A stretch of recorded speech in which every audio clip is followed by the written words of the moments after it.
Walking hand in hand on the ocean floor, down deep we wander. Louder we sing, no there is no cure in this together. I don't wanna tell you that it's not real. Nothing is a fairy tale. Everything about you is so unreal. It won't be pretty when it ends. Now how could I leave with your sweet love on me? Yeah, yeah. Something about you always makes it harder. When you got my lipstick on your white shirt collar.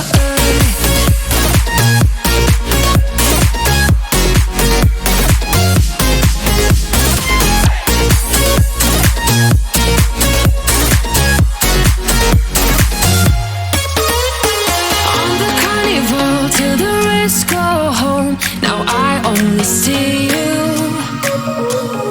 Hearts and letters carved into the shore. We'll never grow old. I don't wanna tell you that it's not real. Nothing is a fairy tale. But everything about you is so unreal. It won't be pretty when it ends. Now how could I leave with your sweet love on me? Yeah, yeah. Something about you always makes it harder. When you got my lipstick on your white shirt collar.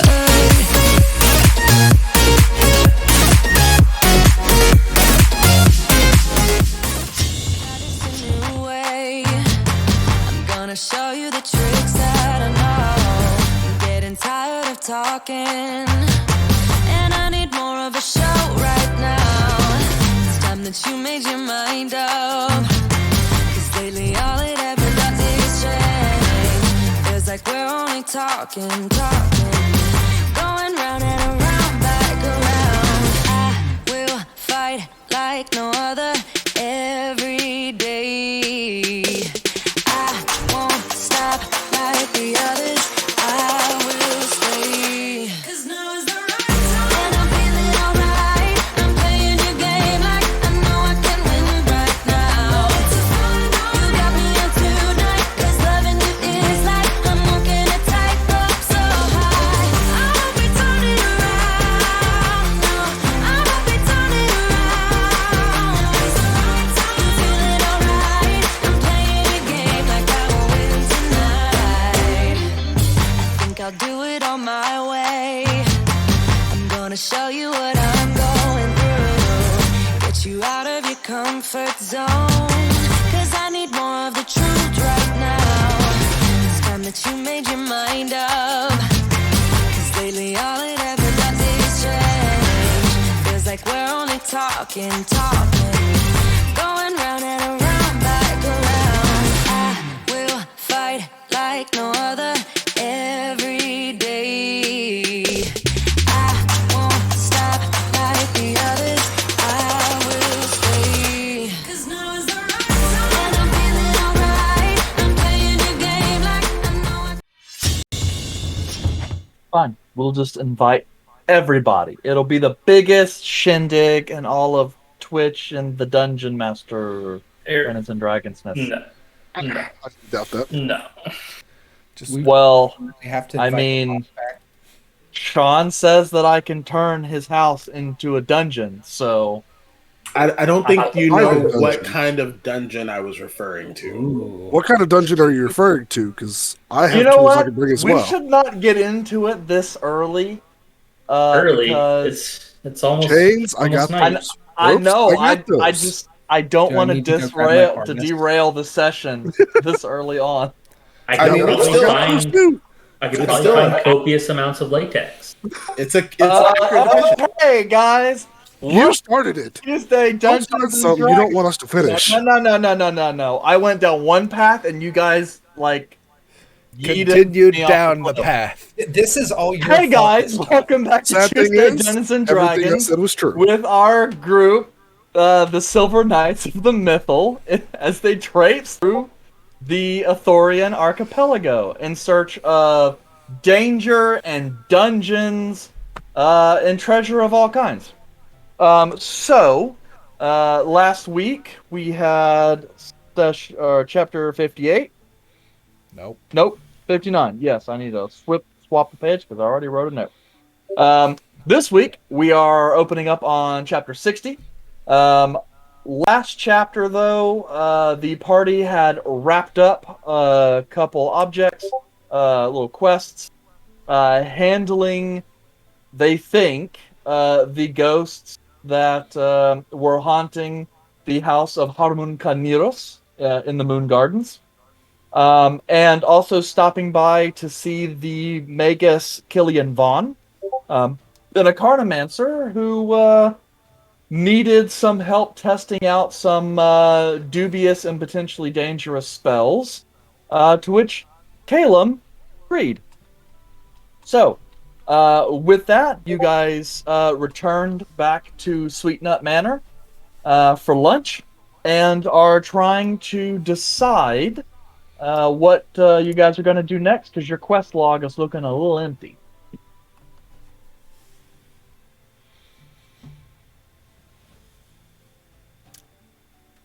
Well, so from what I understand, you said that we have to go to the land of the domesticated elves and kill his family?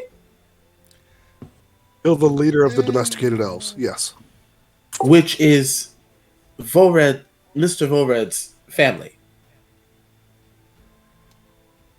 We will do some investigating first, but the end result will likely be murdering of his immediate family.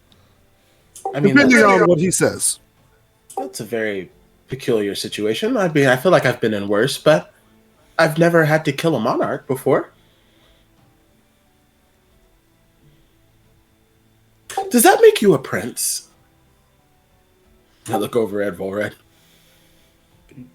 Were you talking about me? Yes. Are you a prince? Since your father is it a monarch or a leader? It says the leader of the domesticated elves. So I would imagine that means that you're some type of royalty. Yes. Technically, he is the trade prince, and I am, well, heir trade prince. So I don't know. Am I already a prince? Well, technically you would be a prince already, but they would be next in line to be king. This is like some Simba Mufasa stuff. What's that? Oh, it's just a story from the Feywild. It's a little, well, you could say like a cat-like creature. Very similar to Mr. Kelmek over here. Just on the... Yes. Well, basically, the brother of the king betrayed the king, killed the king, and then ran the prince off and became king. Then the prince came back, killed the king, and became king himself. So we're very, very towards the tail end of that story, since you're just going to go and kill the king and become king yourself, I would assume. Well, is that right, Mr. Red? Trying to say that my story is just some fairy tale? No, it's just very reminiscent of an old Feywild story that is very similar to the situation that you're in. How did the prince feel when he murdered his family? Well, it was a very distant uncle that became king. Well, not very distant uncle. It's still an uncle. He murdered them, right? Yes, he killed them. Well, technically, he fed them to the people, and then the people killed them, and then he just took over the reign. Tell me more? Yeah, so basically what happens is the king, the good king, gets overthrown and killed. The new uncle, the brother, comes in, becomes king after running the prince off. That king is a horrible king, treats everybody like crap, takes more than his fair share, does really horrible, mean, and malicious things. And then when the prince, who is living out on its own, kind of making a name for himself, just kind of traveling around, comes back, kills, well, again, doesn't necessarily kill the Uncle King. He really just kind of defeats the Uncle King and tosses him to the mass of people, and the mass of people who he's treated horribly end up killing the Uncle King, thus making the Prince King. Again, how does the prince feel about that? He's happy he freed his people. Was he enthralled? He's happy he freed his people. Did it make him feel whole again? It's a story. I don't know if it made him feel whole again. Oh. If you kill your uncle, would that make you feel whole?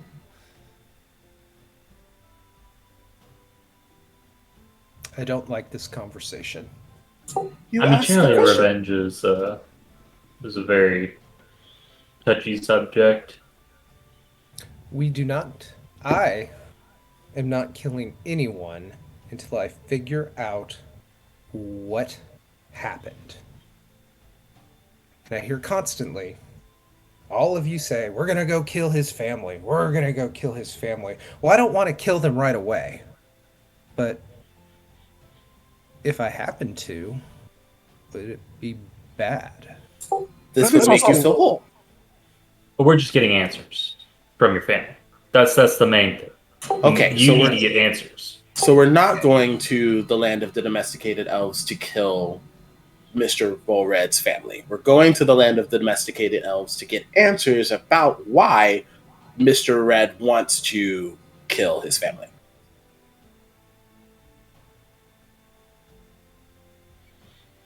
Possibly wants to kill his family. Possibly. Allegedly.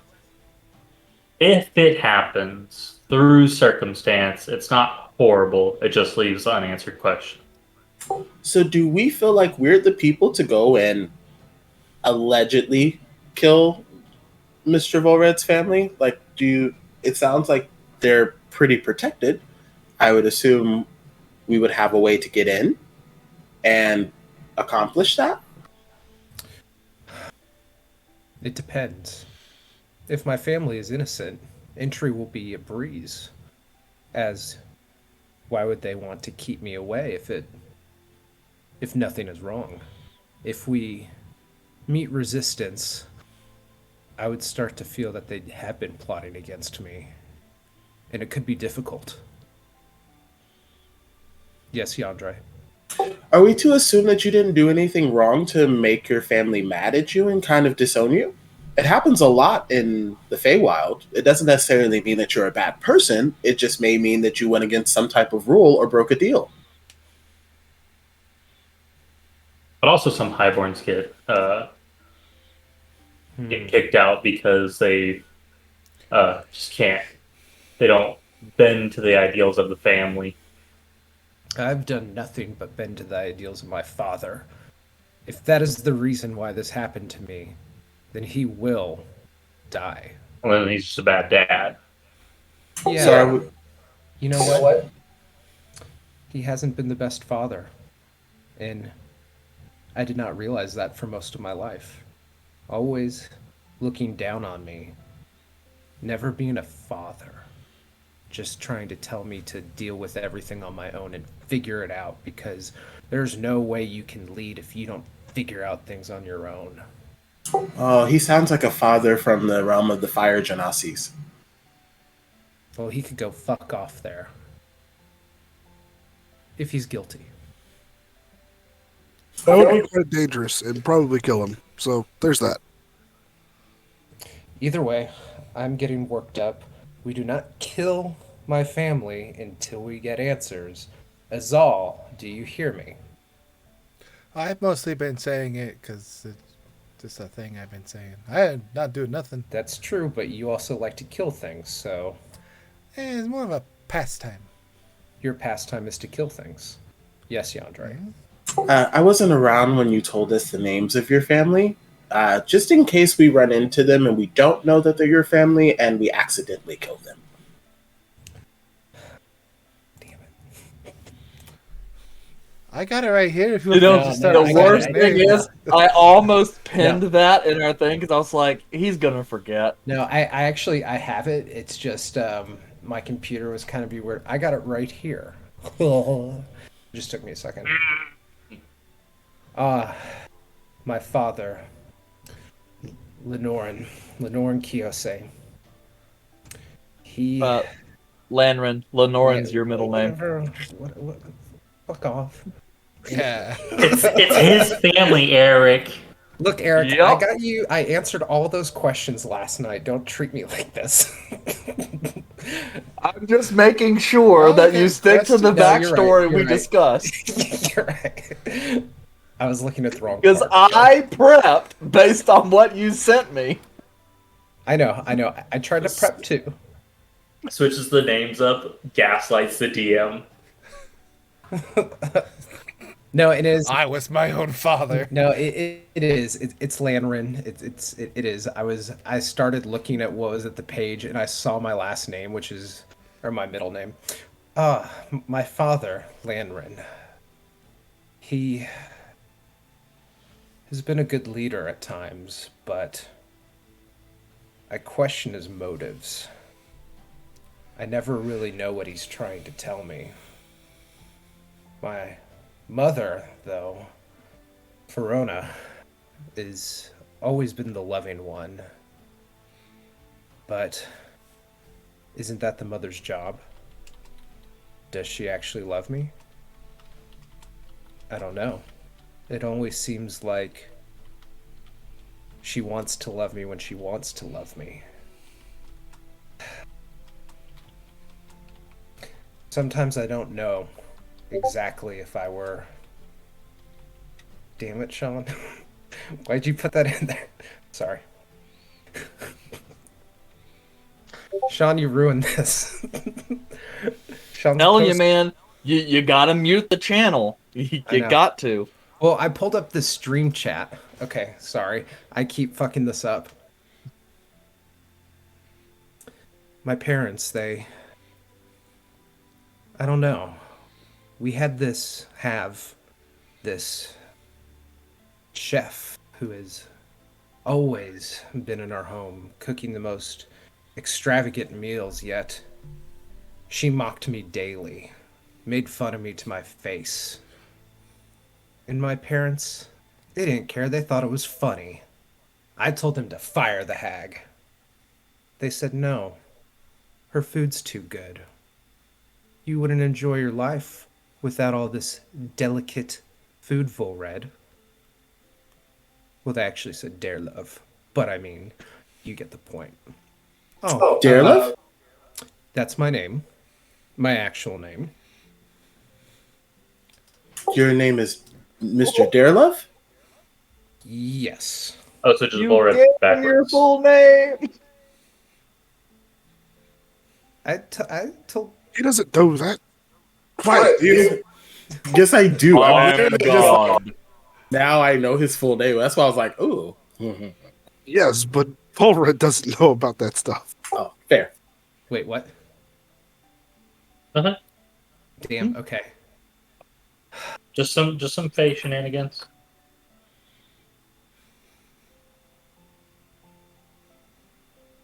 But my parents, they took care of me. They taught me lessons. But I don't know. I think they always liked my sister, Selusa. But she's a scheming bitch. I mean, if you did what they said and you're a good son, and you took their lessons. Do insight check Volred to see how much he is playing up or if he's actually being 100% honest. Sure. Go ahead and roll. I believe him 100%. I got a 4. Can I take my passive insight and just see if he's lying? Not lying, In that case, Sean, you would just ask, what do I feel on this guy? Yeah. But yeah, from those of you guys who care to know, you don't know if it's that Volred / Darelove is still a little intoxicated. But he seems to be bearing his heart. So it is the truth as far as Volred sees it. You're gonna see Yandere just like wait, where are we at? Are we in our place? Yeah, You guys are probably sitting around the table with a very depressing lunch. Great. So you'll see Andre get up from wherever he is on the table and move over to the corner closest to Darelove. And he'll sit on the corner of the table and like listen incredulously. They couldn't have been very good parents if you took all their lessons and they still kicked you out at the end. Well, that's the thing. I don't know if they truly kicked me out. I was told that I needed to find out what happened to me on my own. And I believe that. Did they kick me out? Wait, is this... What? One of y'all mentioned Jerky, like, that he looked like Jerky before? Do I still have the hat of disguise? Yes. Yeah. You do? Okay. So, I will take the hat of disguise, put it on, and turn back into Jerky Volred. Oh, Yeah. I am very sorry. But I'm sure you know that it is very jarring to immediately look upon. But so you were cursed when you were with your family? No. After. I was struck by an arrow. When?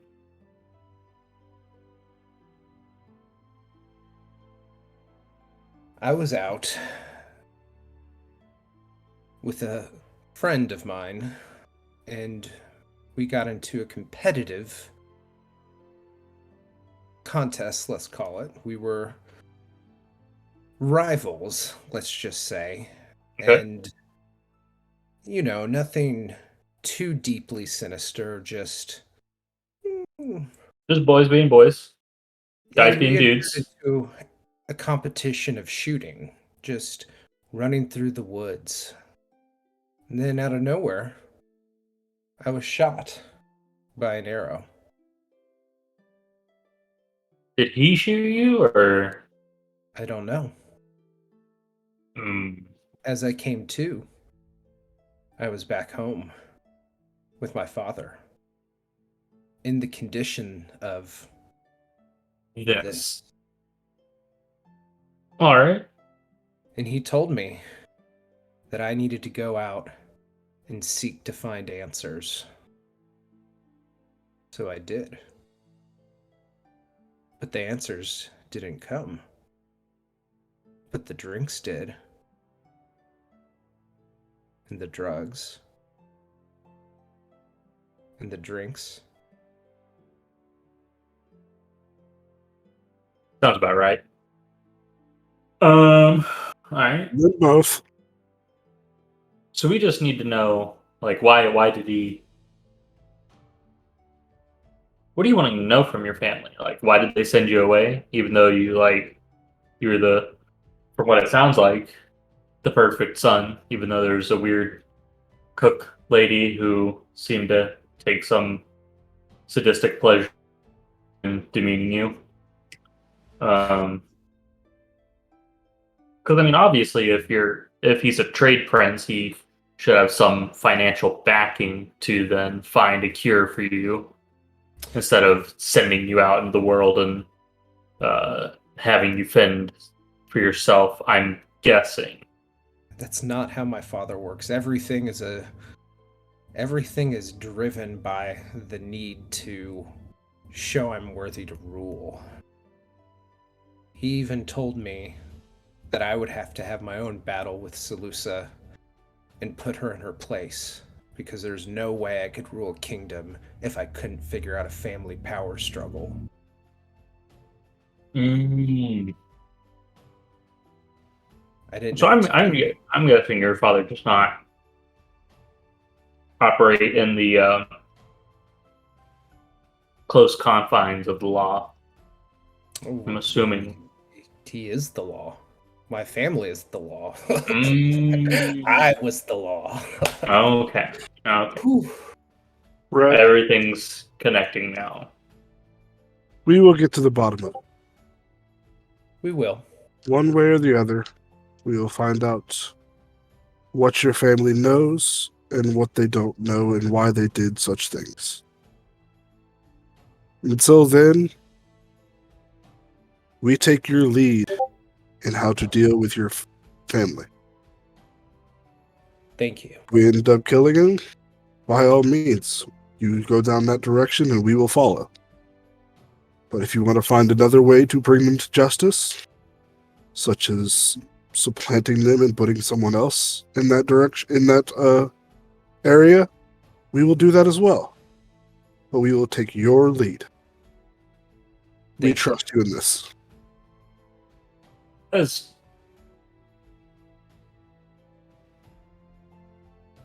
Thank you.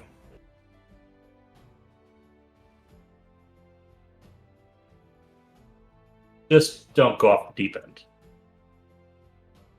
Is that a challenge? I mean, in the sense of power struggle, burning metaphorical bridges, and backstabbing people who are only there to help.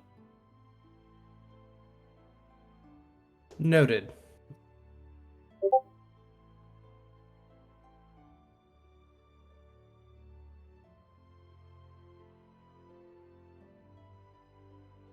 Any other questions about my family?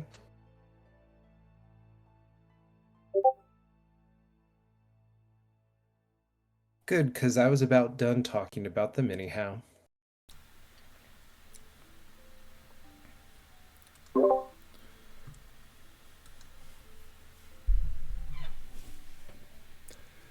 So I'm gonna go file some paperwork. I need Yandre and Kelmac to come with me though.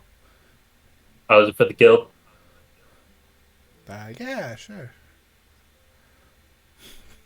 Okay, I'd be happy to join you. Alright. Going out to the Adventurers Guild.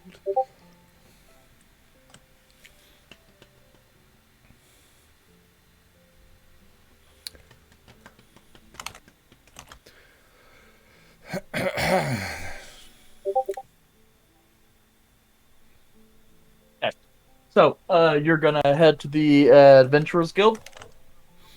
Yeet. Woo! Okie dokie.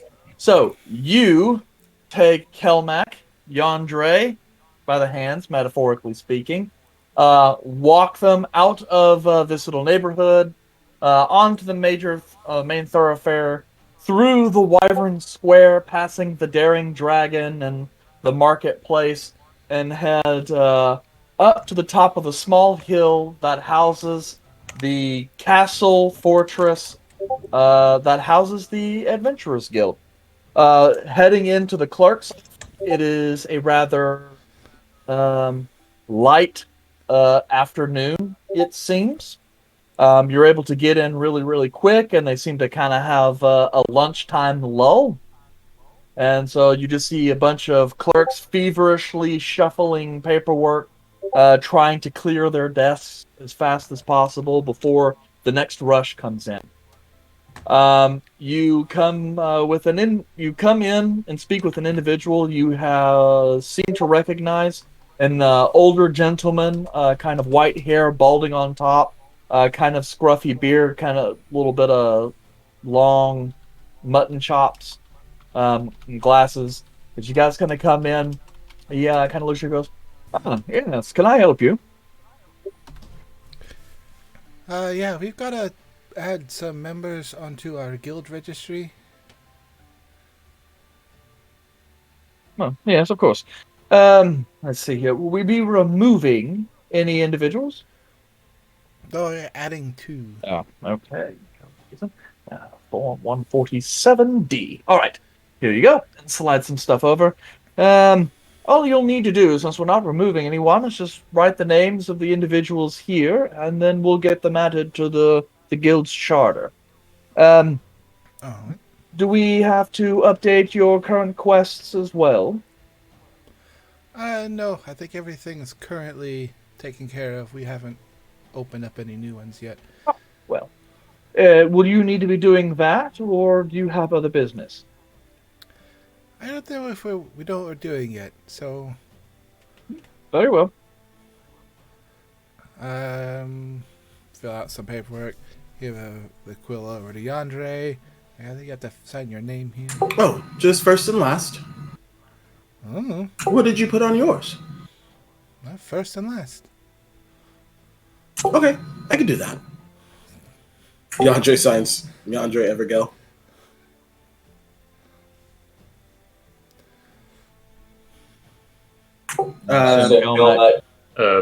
Mr. Kelmack, would you like to sign your name as well? Print sign, print, and just Kel Mac. Get some extra ink. Flourish on the big R for river. River. All right. The clerk takes everything back, sprinkles it down with a little bit of sand to kind of dry up any loose ink, lets it go, starts stamping a couple other documents, and goes, "All right, well, here's everything is good here. Nice and quick.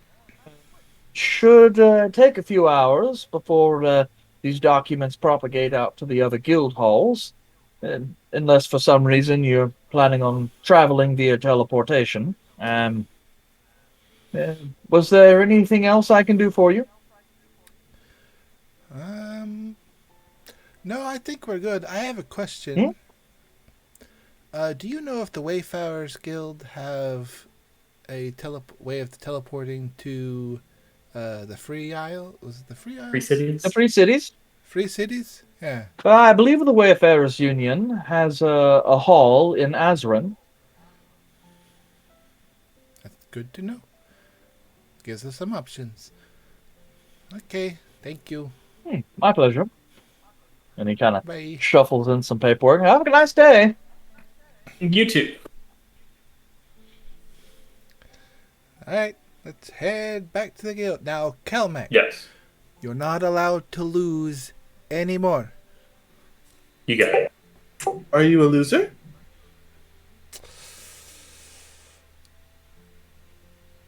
Do you frequently lose things? Money. Loser is as loser does.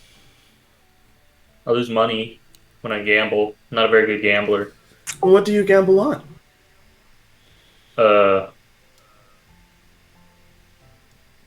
Horse races, dice. I'm bad at poker.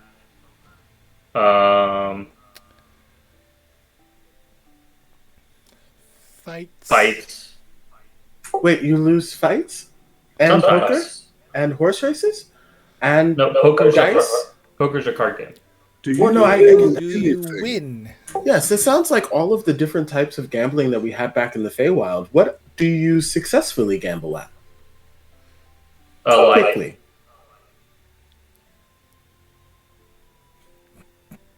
I usually win at life. Life? But none of the games? No. Oh, You should that stop. sounds like a quick fix. You should probably stop gambling. Probably. I haven't in a while.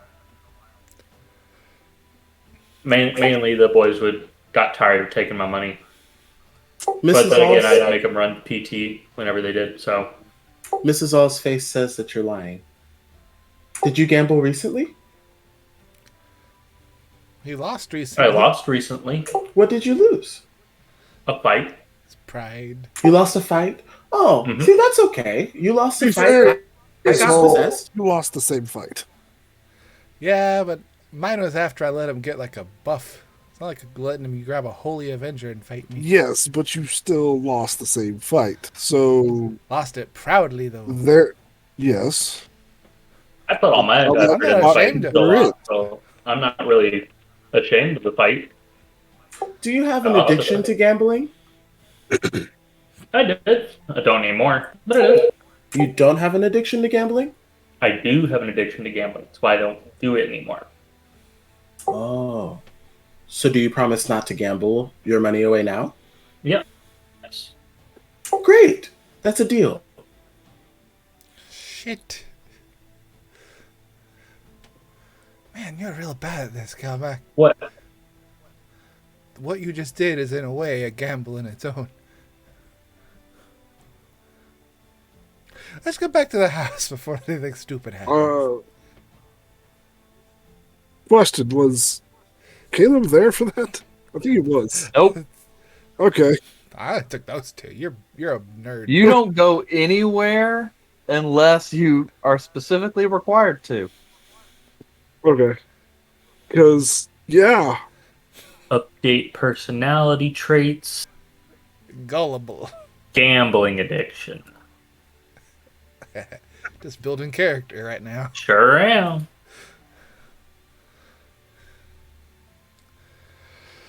Alright, let's go get to the house. We might be able to teleport to the free cities. Be a lot faster than taking a ship.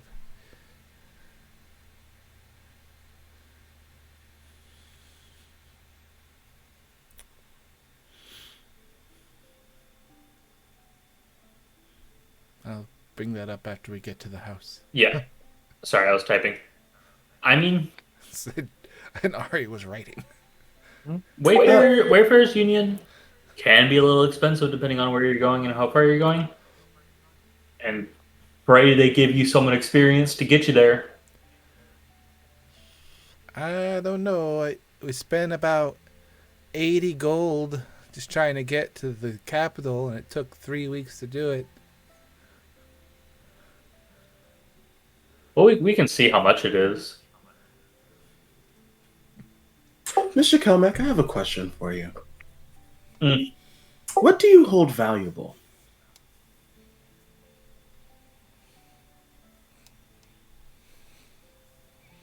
Alright, hold up. He's always been saying stuff. Is this a trick question? It's not a trick question. Why do you want to know what I hold valuable? Because we made a deal, and I need to set the stipulations. We didn't. What deal? You said you would no longer gamble. Yeah, and I said I wouldn't. Correct, and we made a deal. So what are you willing to lose once you gamble again? I mean, obviously, if I gambled again, it would be money. Nope, not that. What else do you find valuable? He's all. Yeah. What is going on? He's talking about face stuff. Well, I'm not too familiar with Fae things, but typically you can't back out of a deal with Fae, and they love deals. So don't ever make a deal with them that you're not willing to back it up. Also, by admitting to this, you also are kind of gambling. So by default, you would lose that bet. I mean, what is gambling? Technically, it is not losing the deal yet, because we have to set the stipulation. He hasn't set the stipulation yet. So, Mr. Kelmack? I mean, what if I tell you something and I gamble? What happens to the thing? I would be owed that thing. Okay, so for example, if I said this exact Electrum coin. That's not what I asked you. I asked you, what do you hold valuable?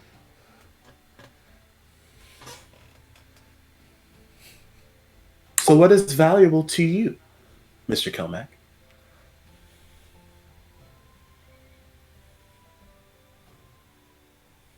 I mean, like honor, truth, the knowledge to do right by people and not abscond on your word. So your word?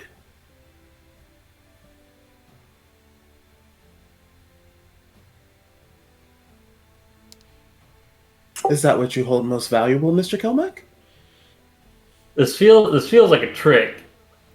Not a trick. A stipulation to the deal that we just made. There was never a deal agreed. You did agree to the deal. There Is was- all? it- Mrs. it All, was- did he it not was say never- that yes, I agree to not to gamble anymore? That wasn't a deal. That was a promise. That was a deal. There's a difference between a deal and a promise. No. Sure is. In my mind, there is. This is a fun group, but yeah, Can we just shelve this for a little while till we get back to the house? We can, but as soon as he decides to gamble, then that means I'm owed something. And if he gambles before our deal is completed, that means that I get to choose what's valuable. So it would be in his best interest to pick something valuable to give. But we can continue back to the house, the Sweet Nut Manor. Yeah. Great. Shall we continue? Yeah. You guys are gonna learn real quick. Not great at anything. Yep. What's funny is Ari and I already have plans for some spells to kind of really bring this whole thing home. So Here's the anyway, In a previous campaign, I personally have dealt with Pan and gotten That's screwed true. over by him. So I Yeah. already know the nature of a lot you of stuff. Kilmo Yes, know the nature. that's the thing. But I also rolled really high on my roll for Yeah, this. So I know a yeah, on decent your amount, roll for but yeah. So anyway, you guys return to S&M, and I imagine Caleb is feverishly writing some of his new goodies into a book. Volred is doing whatever Volred does, and the house is probably dead silent beyond that.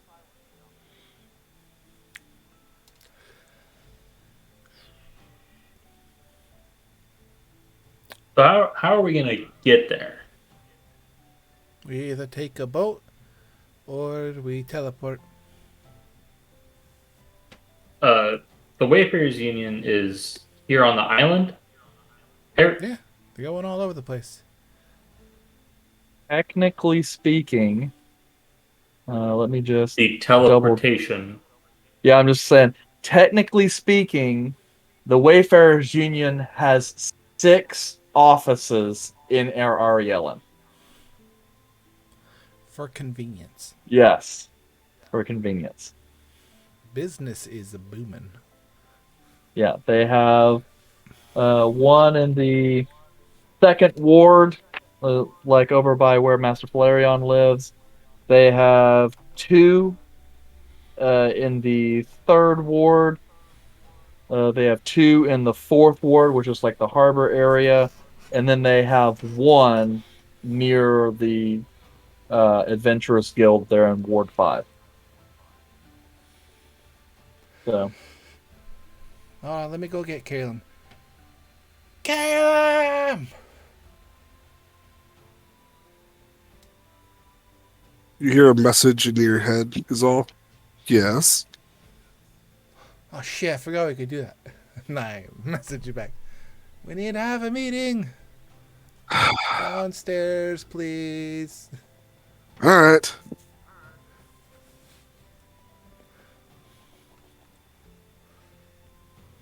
Caleb will start heading downstairs.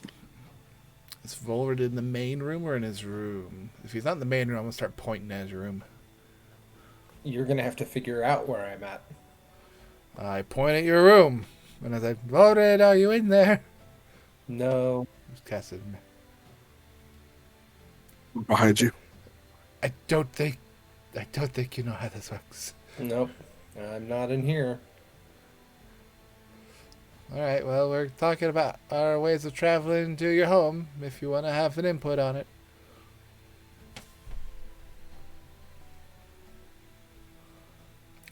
So I go into the main room. I knew it. I got no problem going either way. Hey, Volred and Caleb. We have 2 options, really, to travel to the Free Cities. We can either take a ship, which would take... I don't know. Hey, Volred, how long do you think it took you to get from there to here? Approximately whatever Eric says. well, I'm sorry, what was the question? How long How long? Go for it. How long would it take for us to get from the capital to the Free Cities? To Azrin or all the way to Kyosa? Might as well go to Kyosa if we're taking a ship. Yes, that's a good question. Let me do some math right quick. So from where You don't have you it just guys off are the at, top of your head. nope, because you guys have to make several stops, remember? Mm. And then Eldon, 100 You should have been part miles of to the prep, Eric. You knew Azrin. we were going there. Hey, you watch it. And then What, you'll bring my backstory into it? What backstory? Haha. I'm boring. I didn't yeah, know there you was an are. option to not have a backstory. I could have done that, Eric. You have to earn no backstory. Yes, you have to Yeah, earn. last campaign, and it bit him To in the be ass. fair, Fair. Jace is basically, his backstory is kind of the same. He lucks out because he plays a member of the same family every single time. So he already has 17 years of character backstory built in that he just has to add a little bit to each time. Criminal. Big brain move. So he thought that shit ahead, is really, I guess, what I'm saying. I got enough shit I'm dealing with right now. Yeah. Can't wait to see So- how you can mix those 4 letters up again. Oh, I got a list. And I think it's not just the 4 letters. It's just like how much can you mix up Alexander Kelly? Wow. Just blast him on here. Just dox me. Yeah. Yeah, throw my name out Hey, there. See if I can. Whole ass government name. Zal, can you confirm your credit card number again? It's 1, 2, 3, 4, 5, 6, 7, 8. Go fuck yourself. All right. The magical numbers. At the back So, of your in card. terms of time, you guys will spend about 8 days total at sea, but you'll have to stop at Eladin, then Azrin, and then go to a port city nearby, because Kyosa is actually inland in the mountains. So at sea will be 8 days. Yeah, 8 days at sea over 3 legs, and then you might have to spend overnight or a day or so on a stop, depending on when you guys can get it. So all in all, maybe 2 weeks And didn't you say on that? the high end. And they said the teleportation to the Free Cities was in Azrin. Yes, which is the. One It's of not the really a legs. capital because they're all a bunch of city-states, but it is by far the largest city in the Free Cities and has the most best military, highest renown and prestige, Okay. best economy. So it's generally seen as I the thought- capital. I thought you were saying Azrin was one of the islands, No, not one of the Free Cities. the Free City of Azrin sits on the Ellender Peninsula. But we would which- be leaving through Uriel. Yes, you would go Air teleport. Ariel to Eladin, Eladin to Azrin, Azrin to Port City, and then that Port City inward to Kyosa. Or we teleport from From Uriel, Air Ariel to Azrin, and then Azrin. you just have to make it to hoof Kyosa. it to Kyosa. Yeah. Well, I mean, you could take a bit of a boat ride through the Gulf of Manal, but long story short, I mean, it is a much shorter trip.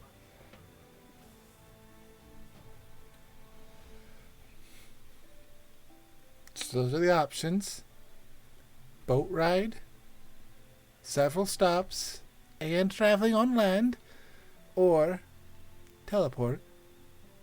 I mean, it None ultimately of that intermediate shit.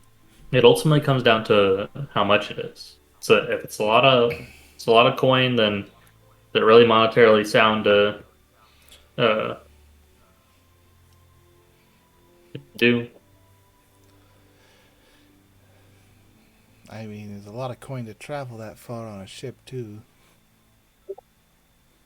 What Yeah, if, for room and board along there, that'd run you about 40 gold a person. what not- if And that just covers the trip and rations for each day.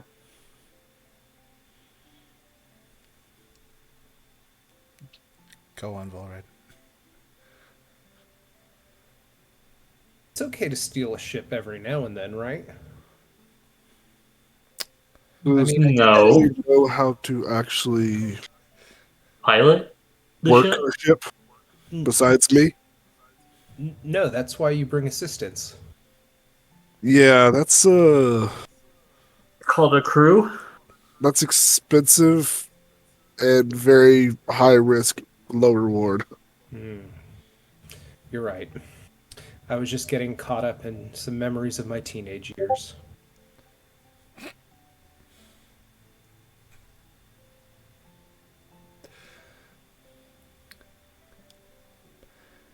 So, you want me to go figure out how much it's going to cost for 5 of us to teleport? Well, if it was 40 gold apiece. That was for the ship ride. Oh. If we were to He's all multiple ships. Let's go to the Wayfarers and just see what we can get them to agree to. Wayfarers will probably be cheaper, just because. I'll tell you, Caleb, because Before you'll know I ask, the Wayfarers Union will not be cheaper, but it will probably not be as expensive as you think. Like life insurance. Okay, in that case, even if it is more expensive, I don't think it'll be that much more expensive. But let's go check. okay, so we're all going?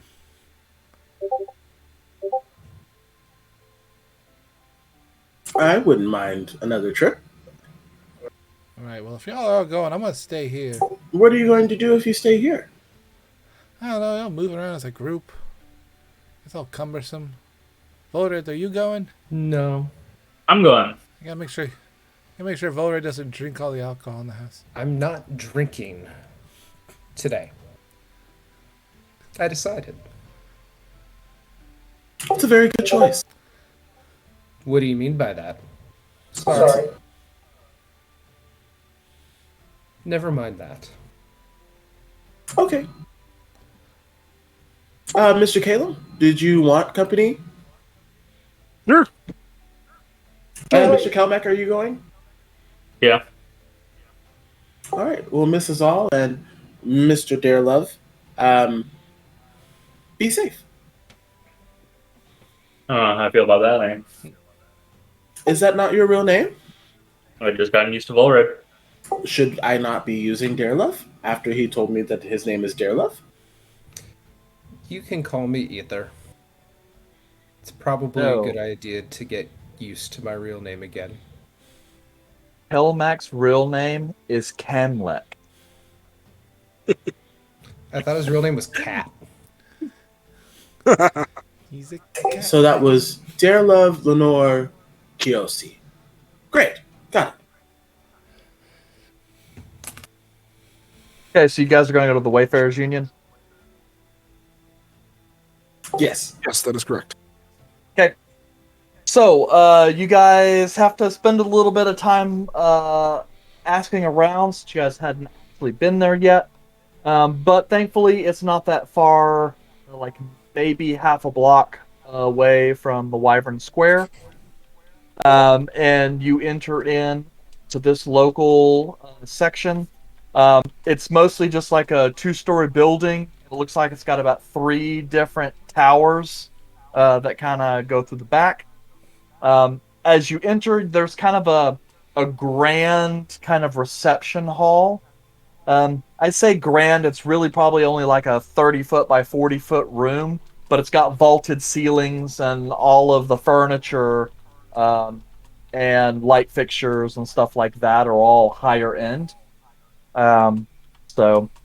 You do see kind of a glass or an archway in the back with these large kind of glass French doors that lead out into what looks like some kind of a garden in the back. As you kind of enter, an individual walks towards you. He seems to be wearing kind of like this light tan, almost kind of like sand-colored robes that kind of sit over top a set of kind of sheer, like, white robes, and everything are kind of tied together. He comes towards you and is like, "Ha, welcome to the Wayfarers Union. My name is Gilbert. I'm one of the Wayfarers guides here. Are you in need of our services?" We're in need of a price. We want to see how much it would be for us to travel. DM, remind me of what city we'll be traveling to, because it's not Azren. Azrin. Ezrin. Okay. Yeah. How much it would be for a party of 5 to travel to Azrin? Well, very well. Let's go over here and consult the charge master. Thank you. And as he comes over, now, have any of you taken a trip with the guild before? Yes, I have. Oh, well. Yes. Not this branch. Well, the good news is the Wayfarers Union, one of our tenets is that regardless of the distance or the destination, the cost will always be the same. In the sense that whether you're going to Azrin or to Moradun, it's the same spell, therefore the same cost. So, that being said, and he kind of reached back and pulls out like a little leaflet and kind of sets it down. Here is a list of all the local hubs that we have here in Athoria and some of our immediate areas outside. You see entries for all 6 offices in Air Ariellen. Looks like 3 in Avedon, Auchenfirth, Icegarth, Fernmorden, Eladin, Azrin, and Terza are also listed. These are obviously not all of our options, but these are the ones most commonly traveled to. So you can take a look. Now, if you've traveled with the guild before, have you registered for membership? OOC is membership. Is it like a monthly payment thing No, for it's more reduced like pricing? a punch card,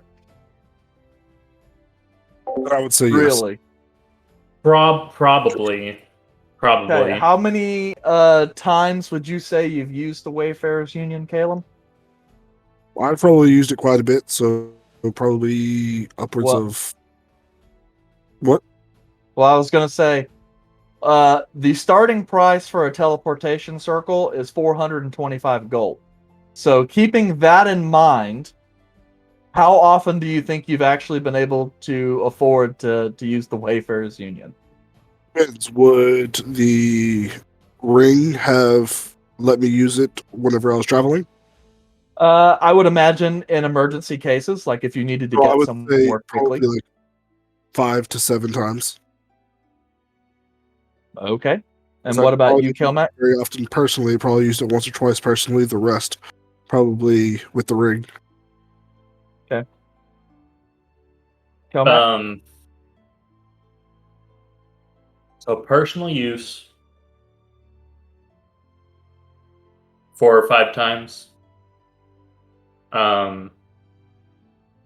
For business with the guilds, with Hands of the Golden Forge and Sunbringers, that probably would have been covered, or at least partially covered. So Give me a number. 15. I don't know how many is on the punch card before I get a free trip. It doesn't really work that way. But so as they kind of go through, it's like, well, yes, good. Now you said Master Calum. So then, Calum, I guess if you've used it a couple times, then I'll just have to make a note of that here. Okay. All right. Well then, he kind of reaches out and kind of pulls some paperwork because you get, I guess you would call it like a passport when you get membership here.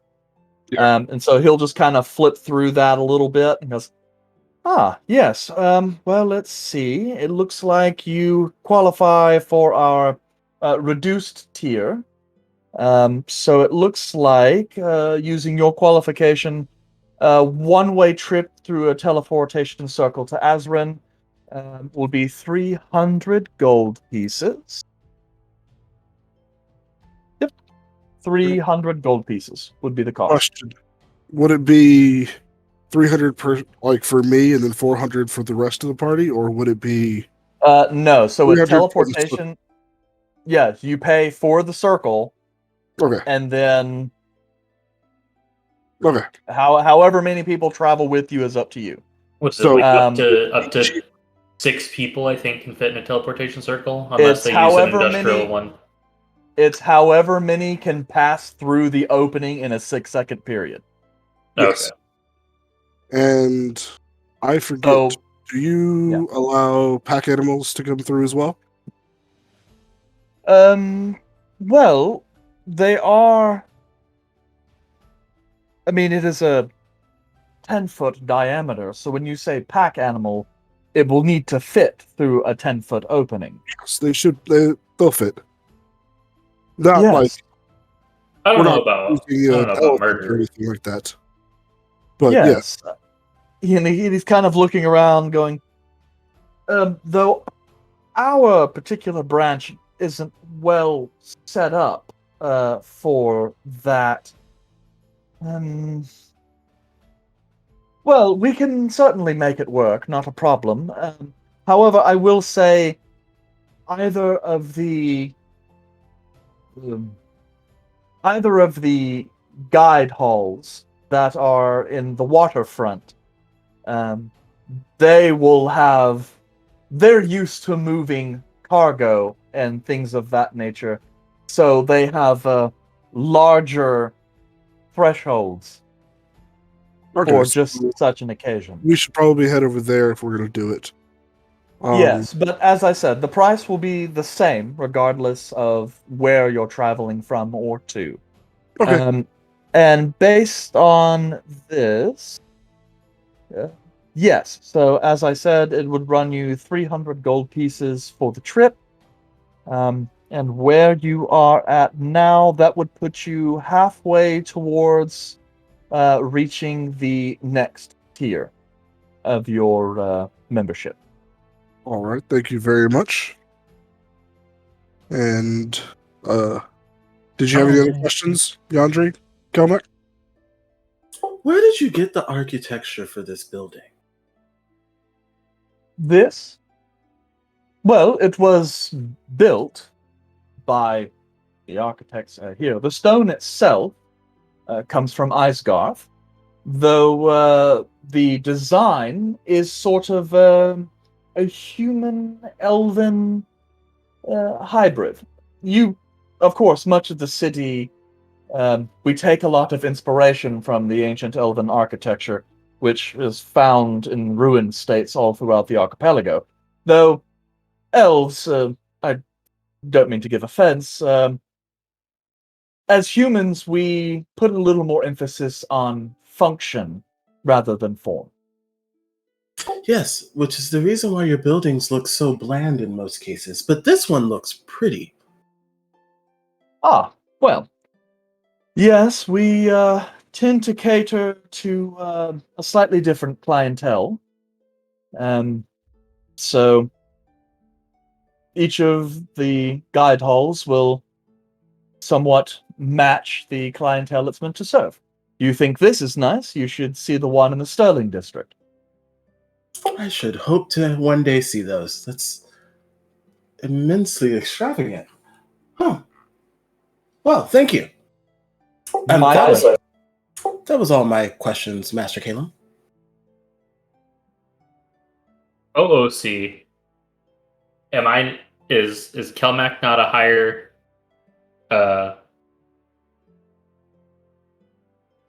tier than Caleb? I'm gonna have to figure that out just because the numbers you guys gave me seem a little extravagant, and that means an awful lot of money would have been spent in teleportation. And so that's more of a DM going, I'm gonna like veto that and just assign you guys a value. That's fair. Because I'm I mean, like, it's fair enough. I know, but I'm saying like 15 times using it, like that's a lot of money. Eric, you prepped me for a number, and my ADHD went. Well, I did say my number was high, and I went 5 to 7. Yeah. Yeah, all I would say on that is like teleportation is a bit of a luxury. So like due to the cost, you don't do it unless there is a need to do it. But that's fine. It's funny because Rab was like, "Oh, you didn't prep for this stuff?" And it's like, "I did, but I actually kind of prepped all the Wayfarer guide stuff cuz I knew that was going to be an option cuz no one would want to be in the boat that long." Because every time you guys get a boat ride, you guys complain about how expensive it is. So I figured soon you guys would need this information, so this is what I prepped. So to be fair, I don't think I was the one who called you out. Oh, who was it who called me out? You're talking about earlier, right? Yeah. I called you out on something else. It wasn't for this. That's okay. And then you called yourself out. Yeah. For your maiming of your backstory. Yeah, I just want to get it straight. I did call you out earlier, but it wasn't for that. Okay, get your facts Okay, right. all right. Sorry, everyone's yelling stuff at me about me screwing stuff up. So you didn't screw We screw anything up up, Eric. way worse than you do. Quit screwing up. Well, your screw ups are just more public than mine. Okay, so yes, let's see here. So you guys are gonna head to the harbor district. Well, actually, I mean, we have our price. So we already have the price for the ships, right? No, I mean we discussed that kind of OOC, like Okay. what you assume the price would we'll be. head that direction, but I'm saying the harbor because that's where the big circle two is. guide halls that have the bigger openings. They're in the waterfront. I'll be doing that after cargo. we get back to the house. Okay, head back to the house.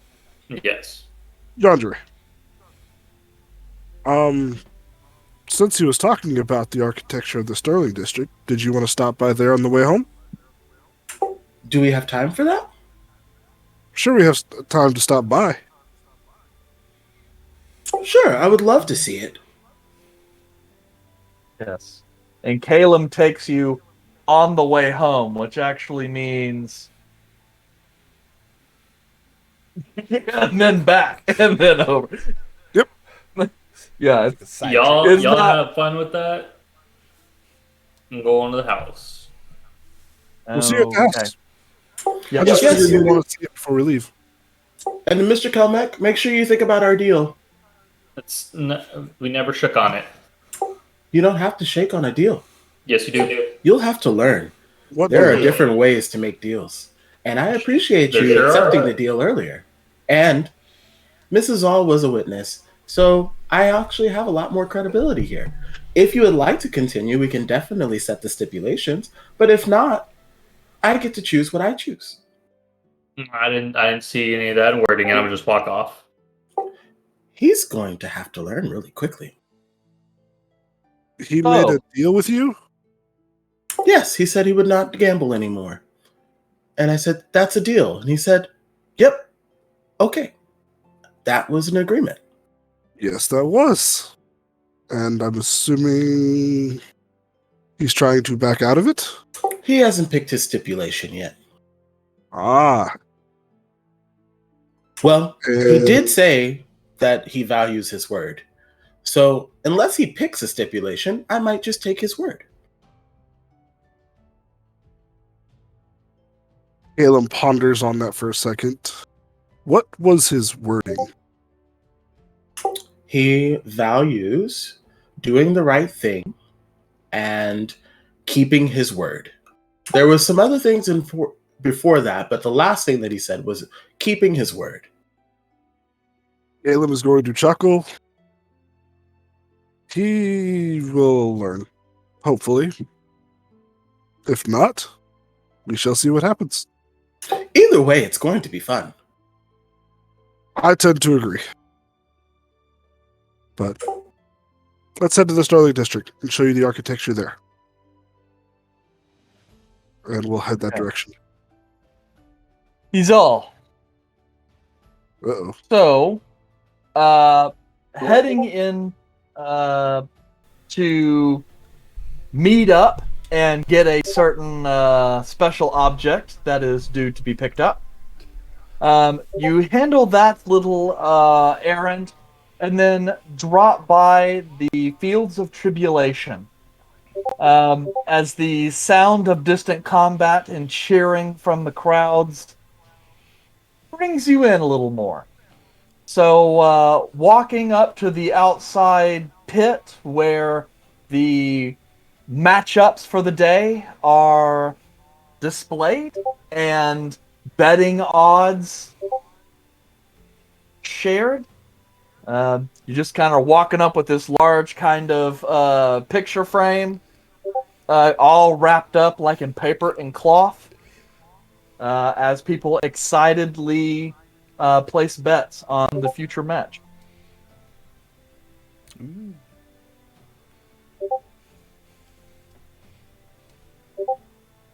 How do we register for these things? Looking around for like a booth. Okay, so you do go and take a look at like an info/customer service booth. You find a young man there, somewhat thin, wears kind of like this sky blue tunic with this kind of medium brown leather vest. He's got kind of a long bowl cut that just kind of comes down to his jawline. And he's in the process of like stacking, using a merchant scale and like stacking up coins and weight. As you approach, he kind of hastily takes the coin, slides it back over into a lockbox, and then comes back. Hello, good day, sir. How can I help you? Are you here to place a bet or collect some earnings? I was wondering, how do you like register to be in it? You would like to be a participant? Yeah, how do you go about doing that? Well, we are, of course, always looking for participants. Are you interested in doing single, one-on-one, two-on-twos? We also have a 5-on-5, really popular with adventuring parties. What are the odds? Like 2-on-2 would be kind of fun. Well, in either 5-on-5 case, would be once you've fun. determined your division, you simply have to register for any of our exhibition matches. And he kind of leafs through a book, which is just kind of like a planner. And it's like, looks like our next one is 3 weeks hence on the 25th day of the first seed. 25th day of the first seed. Is there a cutoff for applying for it? Nope, you will simply need to have registered prior to that morning. So by midnight on the 24th. By midnight on the 24th seed. 24th day of the first seed? We're in the first seed, aren't we? Yes, presently Alright. the 13th day. Alright. Okay. Cool. Oh, actually, yes, I guess that is a math error on my part. It would be the 35th day, since I said roughly 3 weeks hence, not that. I cannot math. 21. Long-winded and can't count. 17 years strong. Oh boy. I will look forward to this. Maybe. Thank you. And I My pleasure. retuck the painting and go back to the house.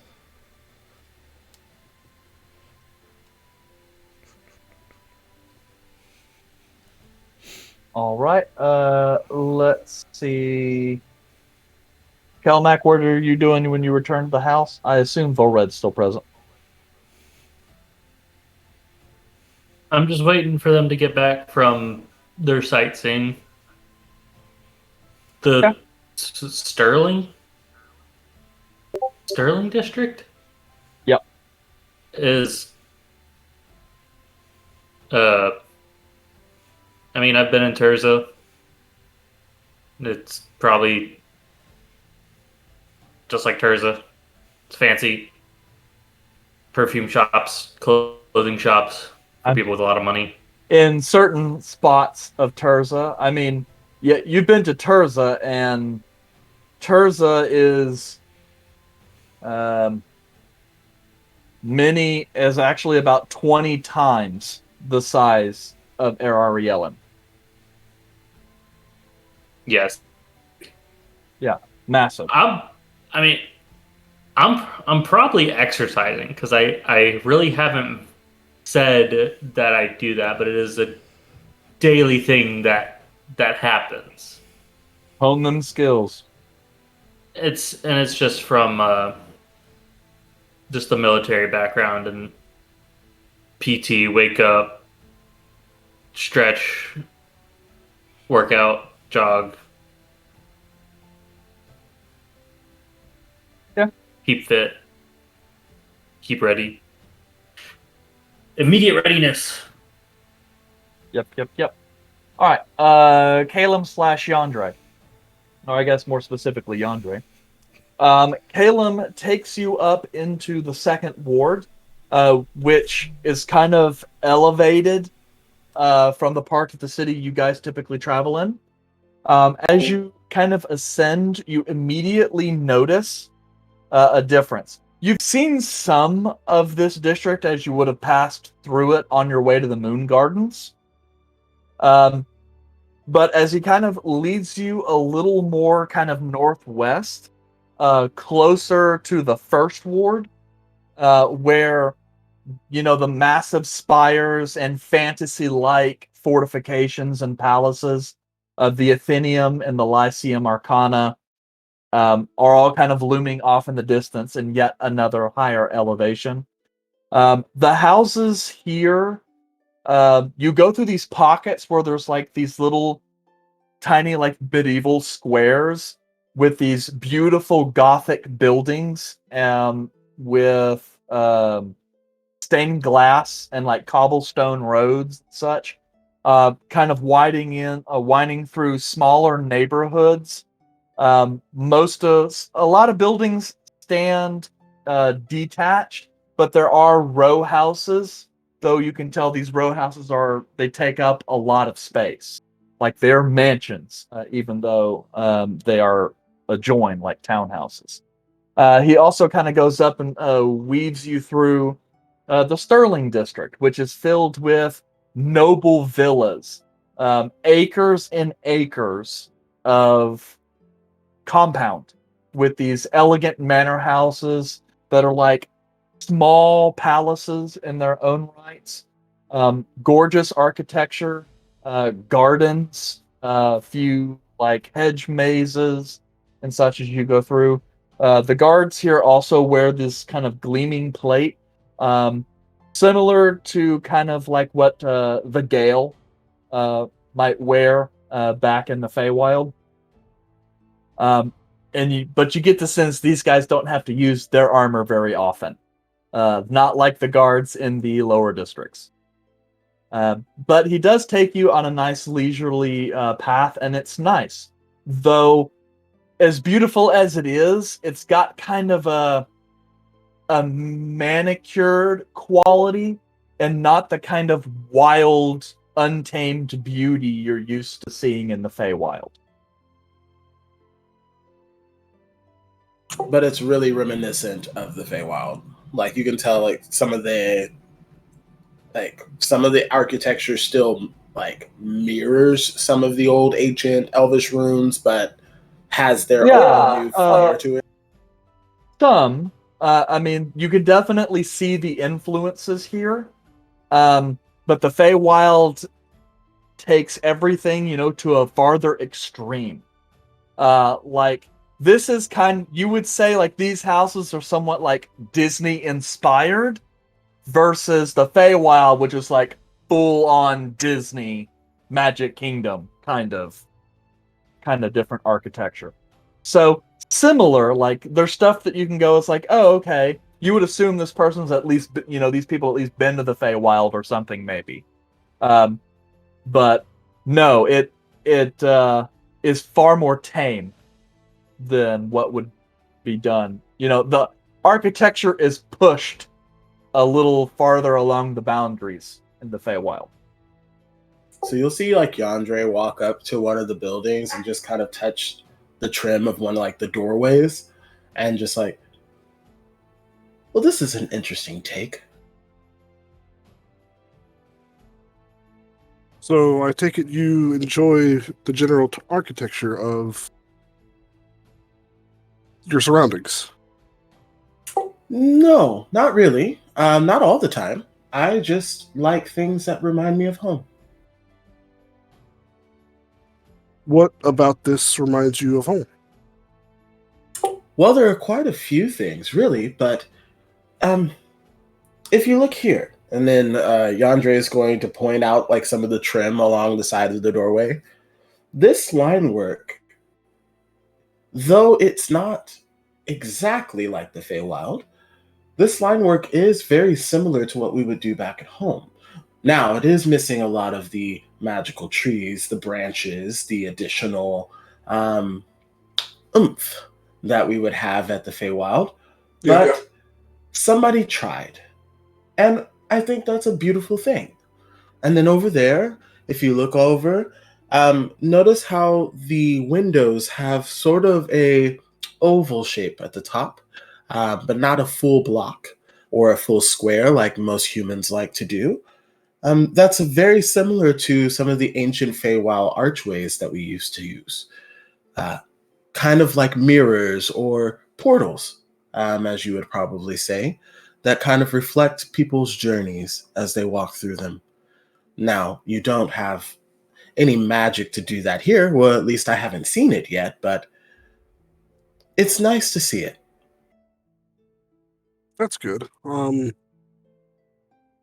If I do know of any others that might remind you of your home, I will go out of my way to try and show it to you. Thank you. I appreciate that. But with that being said, it is a little lackluster, but very enjoyable. But I don't want to waste too much time here. I'm sure once we get to the domesticated elf city, I'll find more things that remind me of home. We shall see. And then I'll head him lead back to the Sweet Nut Manor. And on the way back, I'm like, so when do I get to try one of the sweet nuts? That is a play on words from what we used to be called. So, like, this is not a place where they make sweet nuts or nuts come from trees or anything? No. Our adventuring party used to be known as, I believe it was DBA S&M.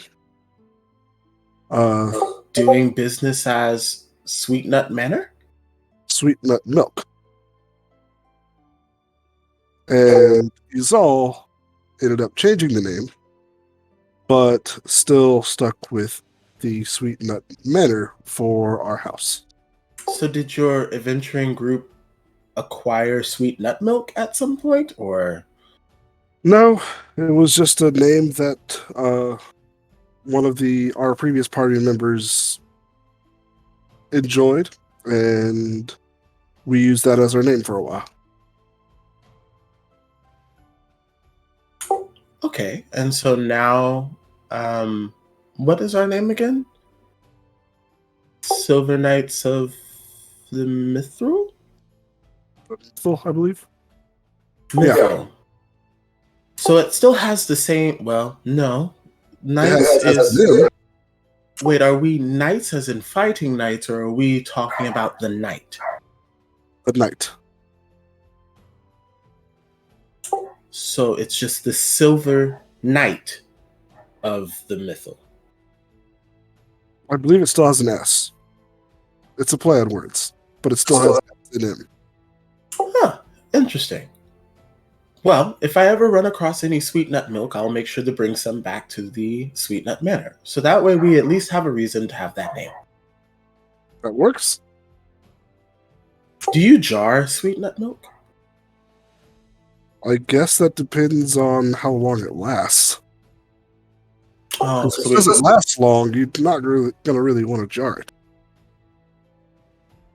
fair. Unless it's just fresh from the source. Yeah. Interesting. Okay, well, off to the Sweet Nut Manor we go. And I'll lead in that direction. Okay. Izal, you beat them back. Returning to Sweet Nut Manor. Just in time as like some of the paper that's kind of surrounding your frame is like starting to fray a little bit as you're kind of pushing through crowds. So, but thankfully you managed to get it back without it being damaged. Yay. Go inside and I hang it up in the main room. And on an opposite wall, I'll hang up our animal skin map. Okay.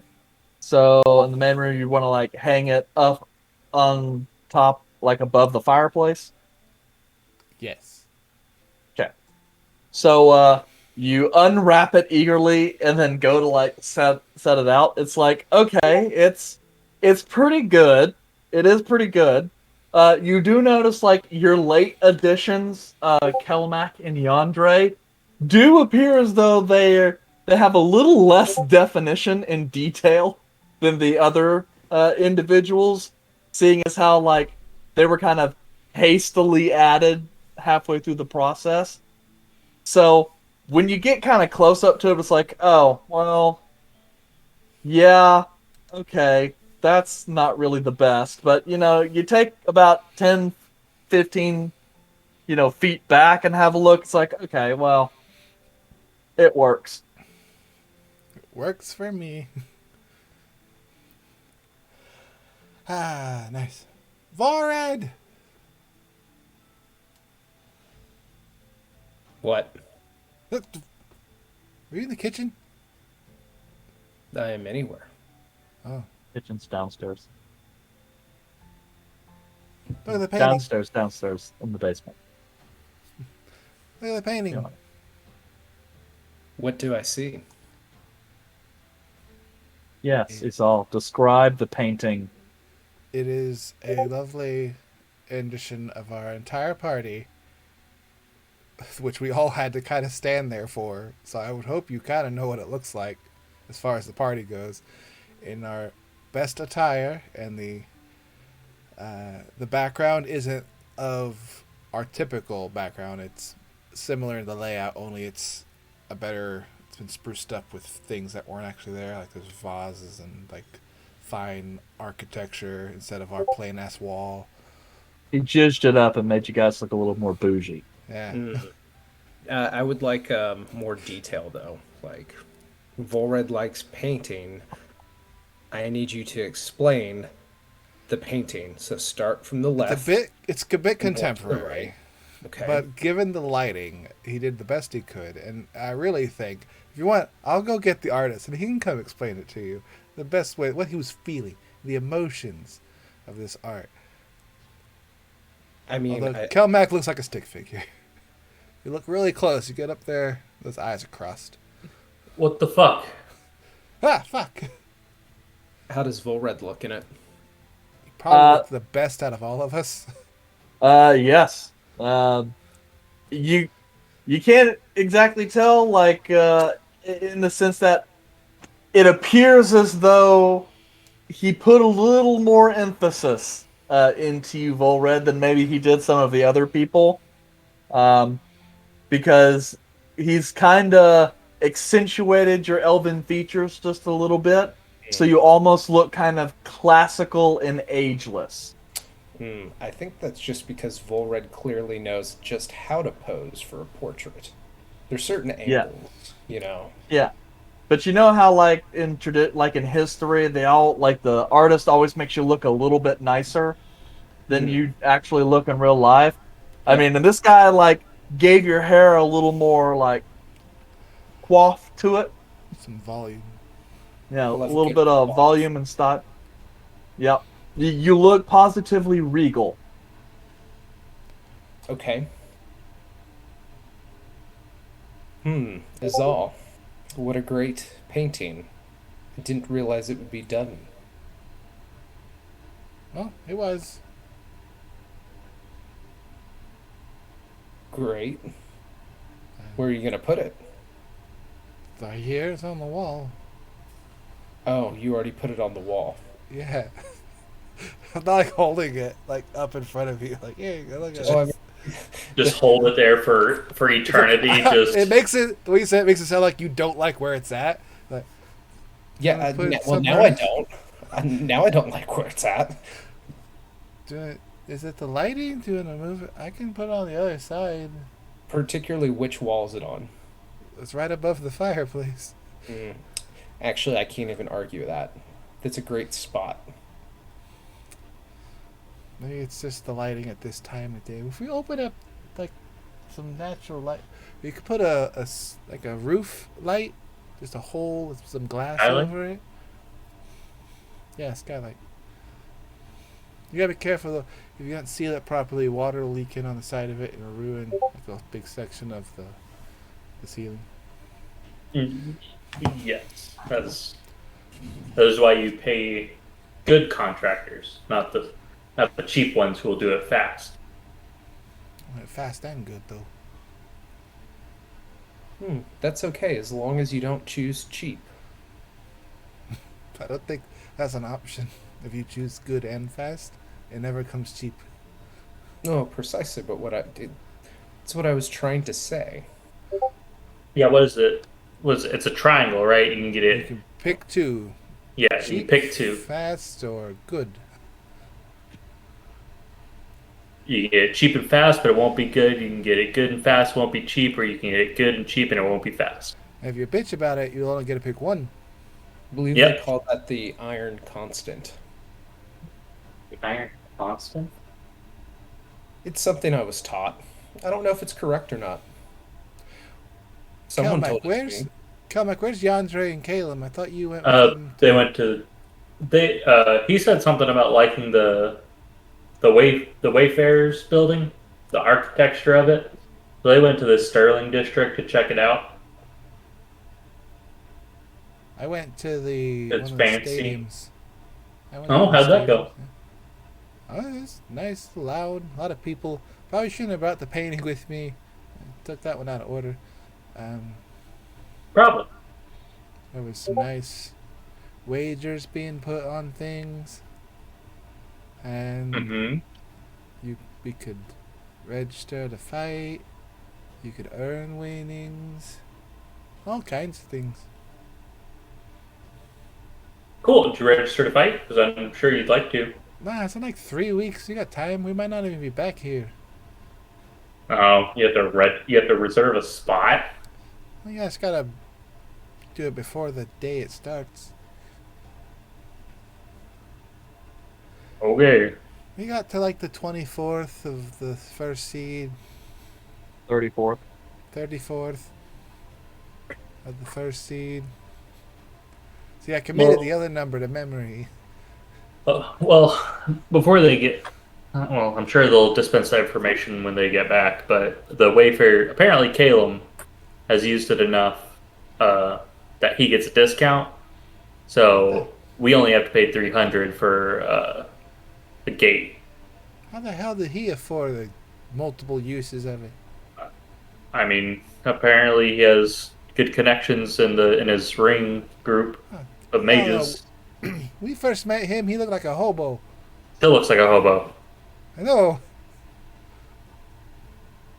But after I'll additional dispense the time, information about like need to go to the Harbor District gate so we can bring the livestock and probably murder.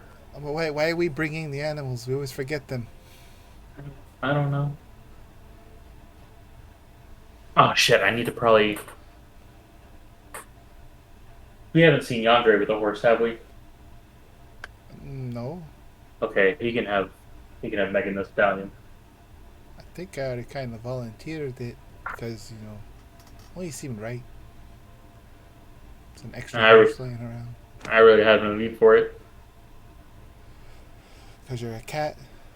No, because I can summon my horse. Okay. Is that a thing you can do? Yeah. Alright. Just You never want- seen it. You want to see it? Not really.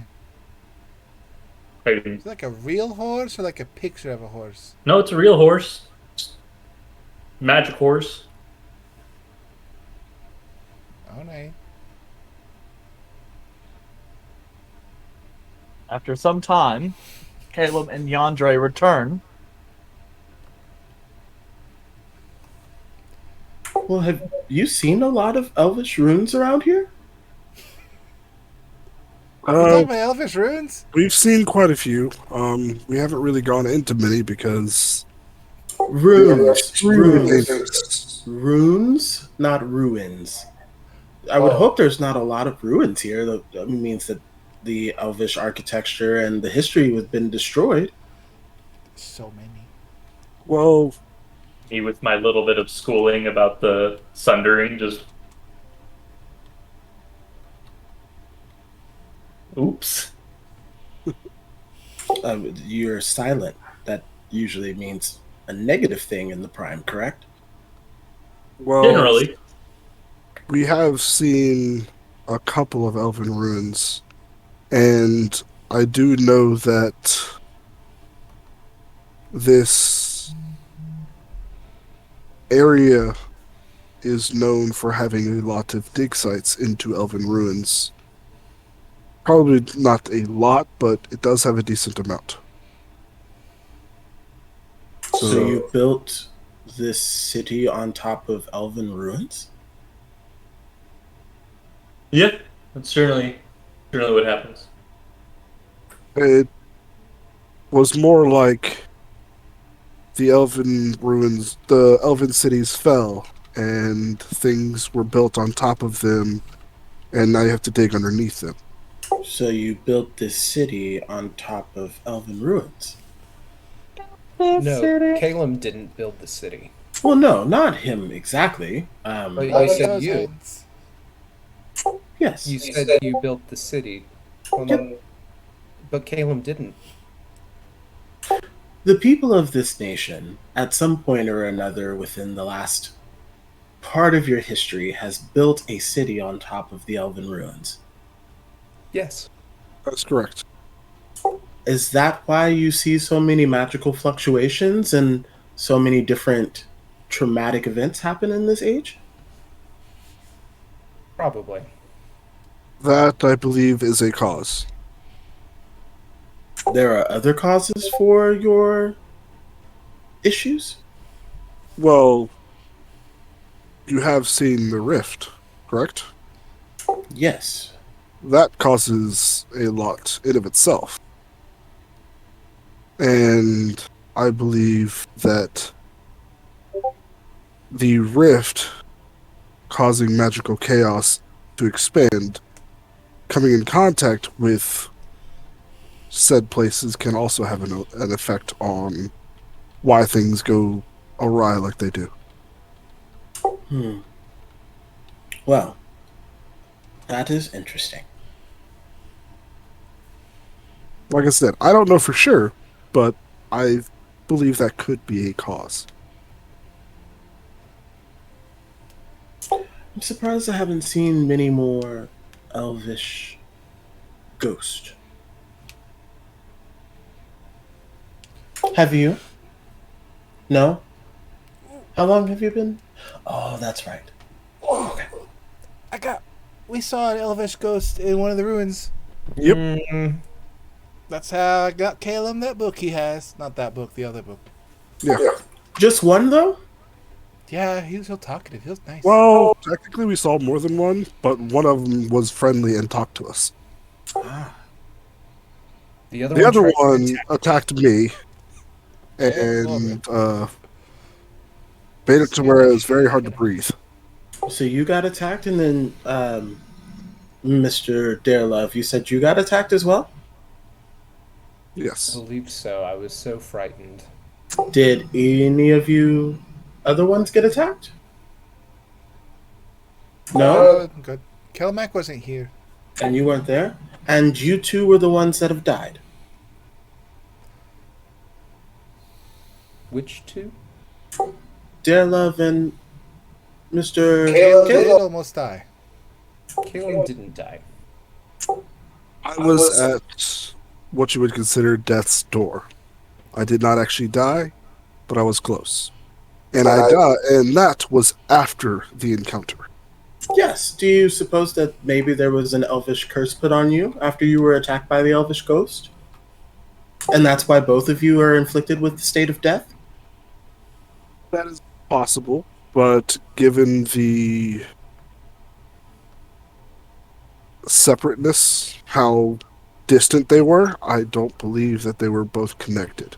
It could be, but Interesting. I don't personally believe so. Interesting. Mr. Darelove, I know that you don't like to speak of death and its matters, so I will stop this conversation.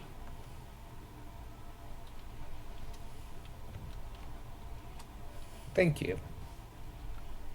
No problem. So, are we going to travel? I think, well, you got some information about how much it would cost for us to teleport to the domesticated elven land. Azeron? Yes. Azra. Did you want to tell the rest of the group? Well, Did you not already tell them? I already let them know that we get a Yeah, it discount. It was 300 gold for the teleportation of the group. Yeah, I let them know we were probably going to just go from the harbor district to bring the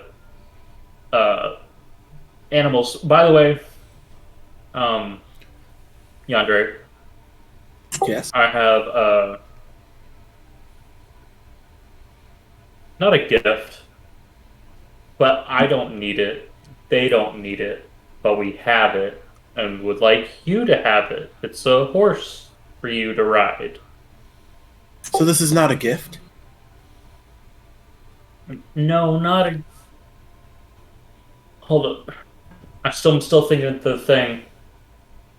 Can someone help me out with the Fae thing? Is it a gift? We It's not a have gift. a horse. We have a spare horse if you want one. Do you want it? I would greatly enjoy a horse if you have no need for it, but I just want to make sure that Mr. Kelmac is not giving it to me as a gift. Mr. Kelmac, are you associating a price to the horse? Or are you giving Should it away I? for free? Should I? That is up to you. I have no reason to decide a price, but ultimately it was originally y'all's horse. So if y'all would like to determine a price, technically Well, y'all to give it to make me, the- but it's To make travel easier, pick the horse. I would assign 0 gold to the horse. Okay, so nothing of value, but I will accept it. And thank you. You're welcome. Just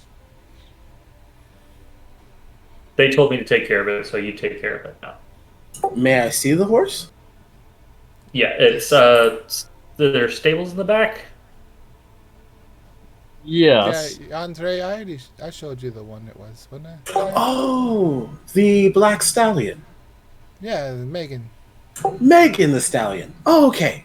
That's my horse? Yeah. I can't roll my eyes any harder about this. Sir? We were making jokes about nut milk earlier. I know, I roll my eyes there. Oh, great. Now I have a horse to travel on. I've never ridden a horse here, per That'd se. be good. Um, I've traveled in carriages, but never ridden a horse by myself. Written any Well, animal? well, I've ridden animals before. There are multiple animals in the Feywild, but I've never particularly rode a horse. I will say, based off of my limited knowledge of is there other anything riding animals, like a horse that you I bring? will say a horse is much easier to handle and much less likely to buck you off. So I think you'll be just fine. But if you need any help, let one of us know and we will try and assist you. Yes. I'll give you some pointers if you need them. It can't be too much harder than a soulbinder. I'm just gonna ignore hearing that. This is me Googling what a soul binder is. Good Lord, I don't. Oh Lord. What?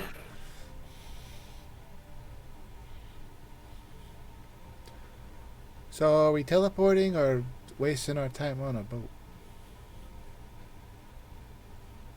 I would say teleport. Okay. Who's fronting the cost for that one? I mean, I can front half. I mean, just want to point out. You this is paid a to go lot. This is for Volred. We may or may not have divulged all the funds we've acquired. I'm just gonna kind of like tuck the great sword away, just try to like smack the door, and it just slides along the wall and hits the ground. Just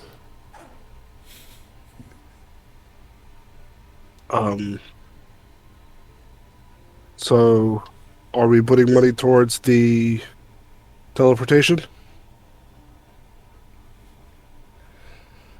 is I don't really have a Red lot of putting extra money money at the towards moment. the teleportation? Well, Vorod, as he's always pointed out, this is for you. I will put 1,000 silver, which is 100 gold down. I was about to say, don't make me do math. That's remove a zero. I was daydreaming about some moments of my childhood that don't matter. What were we talking about?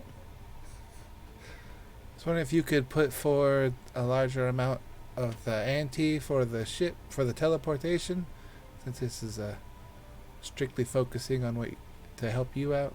You just gave me 100 gold. I can put that down. I don't have much need for it. Well, I would imagine not. How much? It's 300. 300 to teleport there. One way. And I've already put 100 down. Oh. I put 200. And there we go. All solved up. Do Thank you, I Lauren. do I not need to add any? No. Much appreciated. And no, you don't need to. Well, thank you.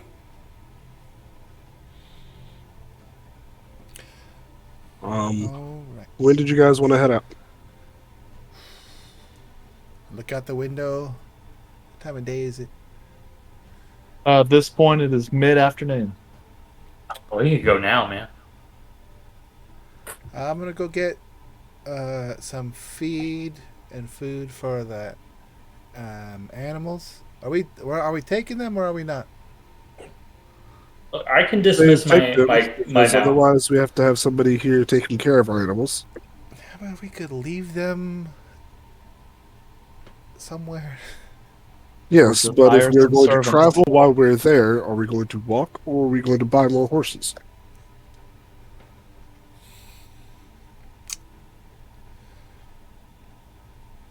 Either way, I'm bringing Ghost along. So, Well, might as well bring mine then.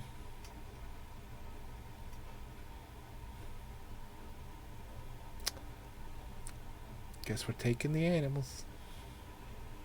what, do you not like murder anymore? No, we just keep forgetting that we have them and we have to like go back to places. Well, don't forget them.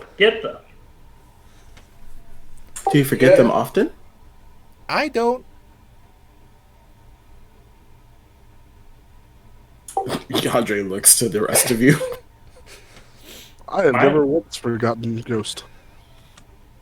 Valor I've never can remembered them either. It's like he doesn't exist.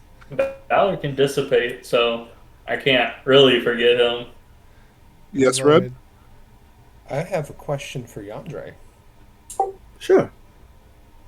How do your ghost teleport? It's more that they're an attachment of me. Think very similar to Master Kalem's book. He brings the book along, and the entity that's in that book travels with him. Hmm. It's like So- a leash. You happen to be the book. Yes, in some way or shape or fashion. And I've also been possessed by the ghost at some point or another, so I at least know they're not harmful entities. Thank you for answering that question. No problem. Any other questions? Yandere looks around to the rest of the group. What's the highest height you've fallen from? Me personally, Yes. the second story of a building. That's as far. It still sucks. Oh, it hurt quite a bit. Cool. Was that it? I just figured I'd ask a question. Great. So we're going to leave tomorrow for our trip to teleport to Azeron? As Azrin. Azrin. I should really learn that name. We're leaving tomorrow. Yeah, sure. Yeah. So what are we doing tonight? Well, we've been staying up pretty late recently. I was gonna call it early. Like early as in like right now at like 3 p.m.? No, at like He's an old man. 8:39. So we still have 5 hours. Would you like to go grab dinner or eat the less than satisfactory food that is still remaining in the house? Which there is very little. I helped make some of that less than satisfactory food. Oh, you cooked it? It was a gift. Would you like help next time? Please. They don't know what they're talking about. It's good food. It keeps their energy up. Are you fooling yourself or us? Sir, I was raised in the mountains. The only spice we had was salt. This is terrible.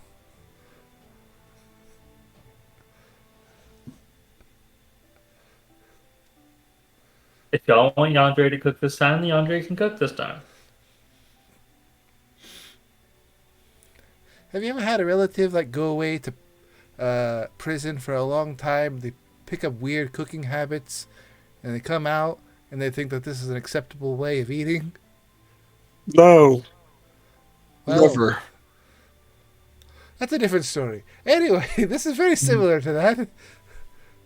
So, did that actually happen? I'm gonna go wander around the city for a while. Wait, I have more questions. And I've Caleb just gotta follows go, it's along busy. asking questions about this entire random scenario that he's all just said. Yandra's going to follow because it looks like there's actually something happening. So I'm gonna go. I give him the slip. You could try.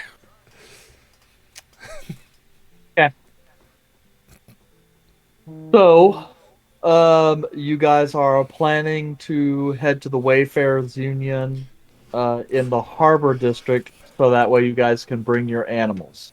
Right. That is our terrible plan, yes. It's not terrible. Just don't forget murder. I don't forget murder. Okay.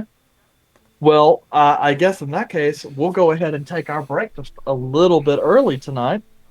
And so I guess we will see you guys here in about 15 to see how poorly that travel goes. Poorly. It can't go as bad as last campaign where you teleported us into like a mountainside. That was That was different. You guys used the teleport spell, and you guys were going You off should have in the been middle better of nowhere. trained.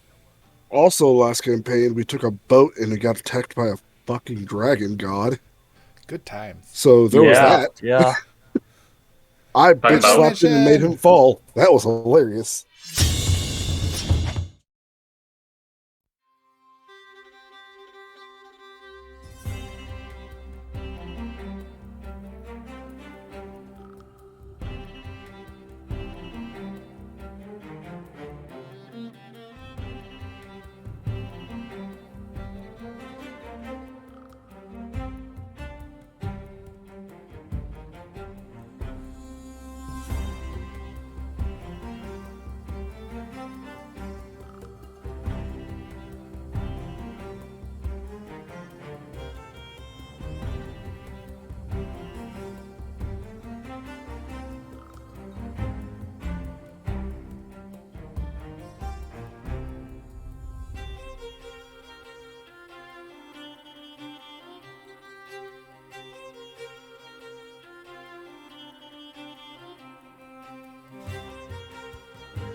You're muted, DM.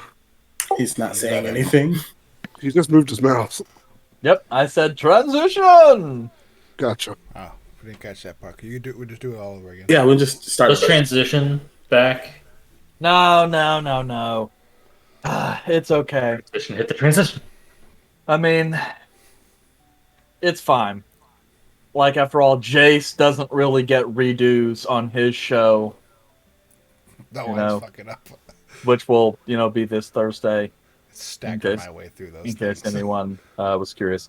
So, welcome back to this chapter 60. So, you guys decided you're going to take your animals and head down to the Harbor District to the Wayfarers Union, so that way you can take your pretty petties with you. They're not pets. They're valued members of this party. Companions, if you Yes, should they say. are. They're basically like emotional support animals for you guys. So, Backup damage. you guys, I guess, are gonna go ahead and do that. It doesn't take you that long to reach Ward 4 and ask around. And you guys aren't even really that out of place, just walking around with animals in the Harbor District. Nonetheless, you find the Wayfarers Union for Ward 4 South in the, of course, southern part of the waterfront. This place is not nearly so nice as the last one you visited. It mostly looks to be a converted warehouse that has like large kind of barn doors and a large kind of gathering hall in the middle that seems to go back into other rooms. As you kind of enter, an individual came in with the same robes as before, kind of these light tan, sand-colored robes, kind of overlapping, kind of some sheer white ones. Kind of approaches your party. Human figure, kind of really short cropped, brown hair, probably mid-30s. Just kind of goes, welcome. You wanted to go somewhere? Yes. We were planning on heading to insert city name here. Azrin. Azrin. Azred. What? I am OOC. I am proud of myself for having remembered that city's name this long. Yep. Just keep remembering it so that when we do the campaign ending Jeopardy session, we'll just, and that question comes up, you'll know it. We'll skip that session altogether. This will be a very Please, special no. session. Please. And I am a member, so I believe I was told that the price is now 300 per teleportation. Um, And I give him my name. and so you hand over your little booklet. He kind of flips it and goes, yeah, that definitely looks to be the Awesome case. card. So teleportation circle, that's 300 gold, 980 if you want a direct teleport. And he just kind of hands your booklet back to you. We'll stick with the 300. All right. Let's see, Azran. Yes, and he kind of walks away, kind of slowing, kind of gesturing for you guys to follow. He kind of heads over to like a podium and starts flipping through a book. He's kind of looking around like the animals you guys have. So you're going to be taking all of them? Yes. Okay. All right. Shouldn't be that big of a problem as long as you make it through the gate. Yep. Okay. All right. Well, it looks like we are good to go, but we got see, it looks like 5 or 6 people ahead of you. Looks like I can have someone ready to take you here in about an hour. Sounds good. We'll wait. That's fair. Okay. So let's see here. You can go ahead. I'll put your name on the list here. If you're not back in an hour, then we're kind of busy. We'll give your spot off to someone else. Other thing, were you looking to buy just this trip, or were you looking to buy any package, vouchers for the future? Figure just this trip for now. All right. Well, if you ever do want to purchase any vouchers, you can do that from any of the halls. Just remember that we do have discounts for, buying those vouchers, depending on the quantity. Thank you very So, much. okay. And what name should I put down here for you? SNM. Silver, gesture to- I'm sorry, what was that? Silver Knights of the Mythal. Okay. And kind of writes it in, and you see Caleb, he puts in the K. Okay. He just kind of I'll looks at quickly you. take care of that and try and Prestidigitation. yep, get rid of it. And he's like, okay. He goes, let me guess, Silver Knights of the Mythal with the K was already taken. Something like that. Yeah, it sucks. What's even worse is when you get down in the weeds and they start attacking numbers on the end of your name. Yeah, we're not going to do that. We've seen too many like that. Yeah. I mean, you're trying to be professional, and yeah, it doesn't work. Anyway, all right. So here in an hour. See you then. Sounds good. I remember someone made a Hand of the Golden Forge 1337. And I was just like, what? Why? So, you guys are just gonna piddle fart around for an hour? Yeah. Yep. And then come back? Okay. So, as you guys return about an hour promptly, you are met by the same individual who's like, yeah, we are good here. Your guide has arrived, and so you guys are ready to go onward to Azran. Follow me, please. And he starts kind of leading you to the back of the hall into some other rooms. As he's kind of walking, he's kind of looking over his shoulder and talking to you guys. So, have you guys been to Azran before, the Free Cities? We have Not not, all but of us. No, one of us has none of been us before. has been there. Yeah. Oh. Okay, so first time. Well, Azran's an interesting place to go and visit. It's pretty big. Actually, it's one of the only cities around here that compares to Ariel in size. Though I suppose Ariel. Yeah. So Azran's actually just a little bit bigger than the capital here, only slightly as much, like under 1,000 people difference. But yeah. So anyway, the biggest thing. While we're walking, I'm going to lean into Volred. I don't know if you were planning on making an entrance with your face known right away. So you might want to change your face if that is something that we are planning on doing as scouting first. Volred had his arm kind of behind his back, just pulls out the mask and puts it on. Okay. So as you guys continue, your clerk or whatever he is continues to walk. So yeah, the biggest thing you need to understand is that each of the cities are separate city-states. So don't assume there's one global law. So laws and stuff can change. from city to city you travel. So just take a moment to get the lay of the land if you're going to end up spending any time in the city or any of the other places. Um, okay, Much here we are. appreciated. He kind of brings you in to a small, like out to this kind of open garden area that's really just kind of a waiting stop.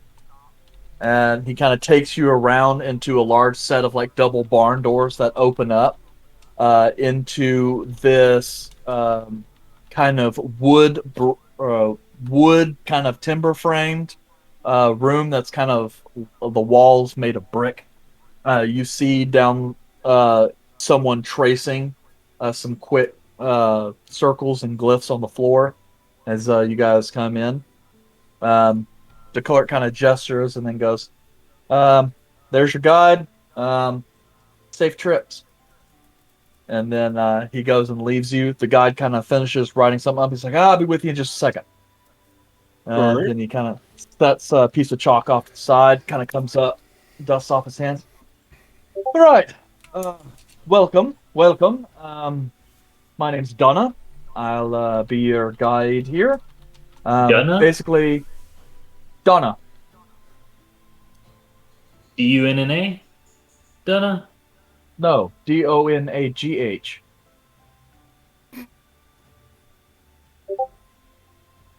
Right. You're not from around here. No. And he kind of gestures forth and says, "All right, guys, you can come on in." So it sounds like Will's already given you the kind of overall Yeah. bits that you need to know about your destination. So just to clarify, based on my report here, we are going to the fabled city of Azran, pride of the free cities, yes? That is correct. Excellent, excellent. Been there a few times myself.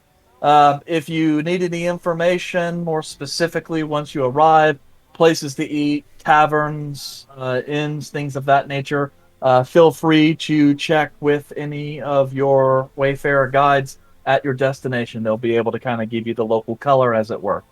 Thank you very So, much. I also see here that a couple of you guys have taken Wayfarer transport before. Yes. Yep. Okay.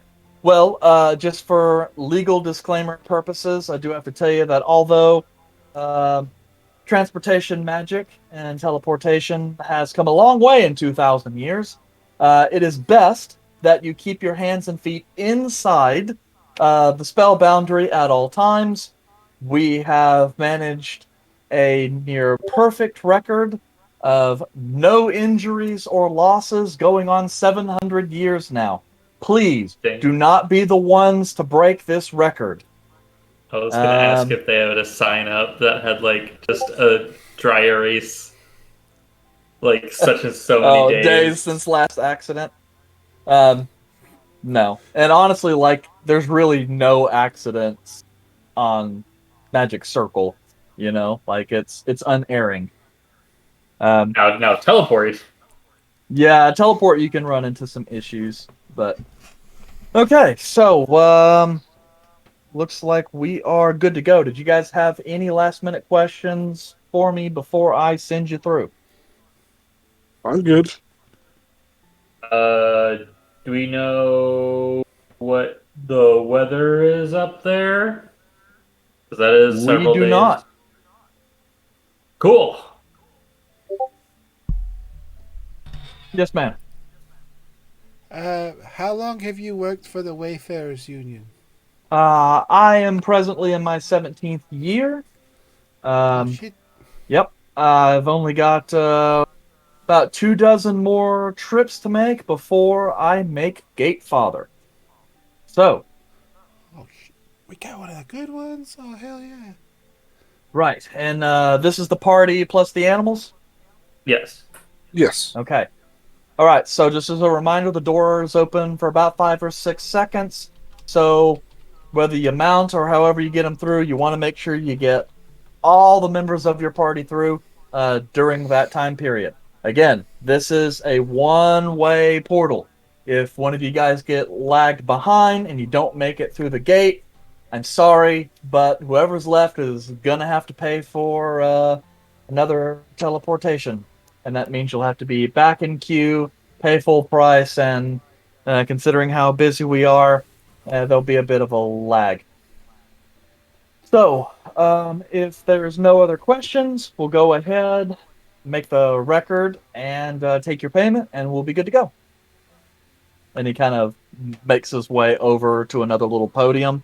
Goes, you guys have your documents, your guidebook. He kind of takes it, flips through. All right. He kind of sets the stamp kind of next to it. Payment, that is 300 gold. I'll give him the silver, and Red will give him the gold. Okay, he kind of takes it. He kind of just like very quickly counts it. And it's like, all right, looks like we are good to go. Kind of flips over a couple pages, initials, stamps, hands you back the guidebook. All right.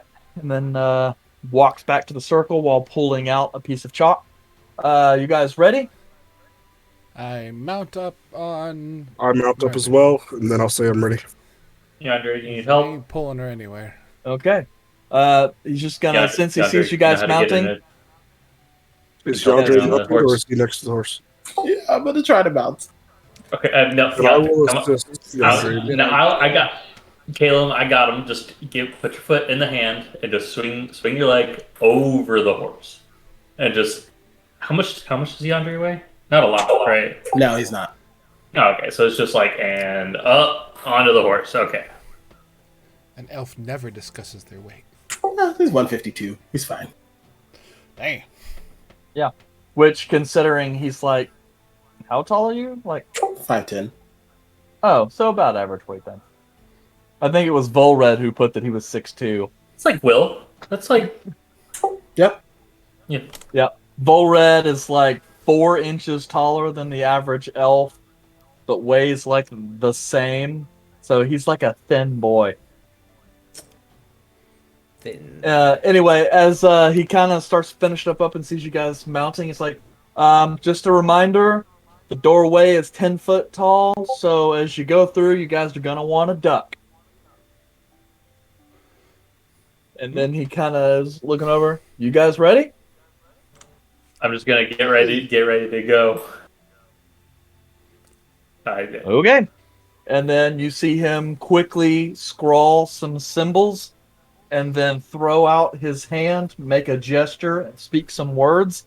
The sigils light up, and there's a cracking sound as out in thin air, just like perfectly 10 foot square door just kind of appears, and you guys get hit by this light and sound.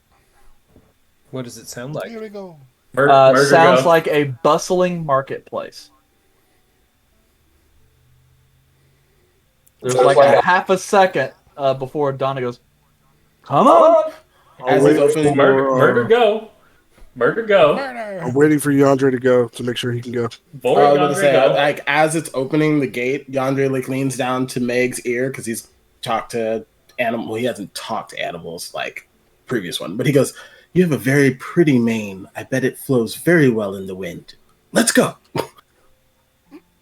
Tries to get Meg. You said that in common? Yes. Okay. As soon as Yandere goes through, Kayla will follow suit. I'll sprint along the Yandere, 5. For S&Gs, if you wouldn't mind giving me an animal handling roll. Oh, why for shits and giggles? Well, I mean, you got a +4. It's not bad. That doesn't mean jack crap. 14. 14. Yes. Meg kind of has a... When she kind of get it going, she kind of like prances a bit. And so you kind of end up going through the door a little bit sideways. But you manage to get through, find your composure as you come out on the other side. And then... you guys kind of see a slight wrenching sound as the door closes behind you. And you find yourself in a simple stone chamber, circular, probably about 30 feet in diameter, with these kind of arched ceilings, everything made of this kind of beautiful, kind of white stone, like limestone.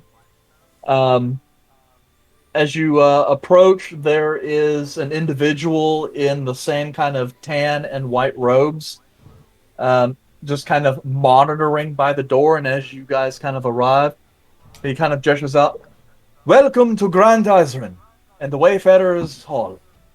Um, and he's kind of looking Good for a moment. morning. Please, continue on. We don't want anyone showing up after you and running you over.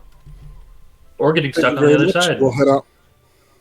You do have you do have a very pretty mane. And he pats Meg on the side. Okay. So, you guys continue on, make your way out of this room, um, into kind of a bit of an alleyway of sorts that continues on back towards the main thoroughfare into this little bailey. It appears the Wayfarers Union here is like a small, not really a castle, but like a manor house with a curtain wall. Um, and out here, they've got just a variety, like a small market right outside the Union. Um, Mostly just people attempting to sell goods from all over the place. Kind of an eclectic everything.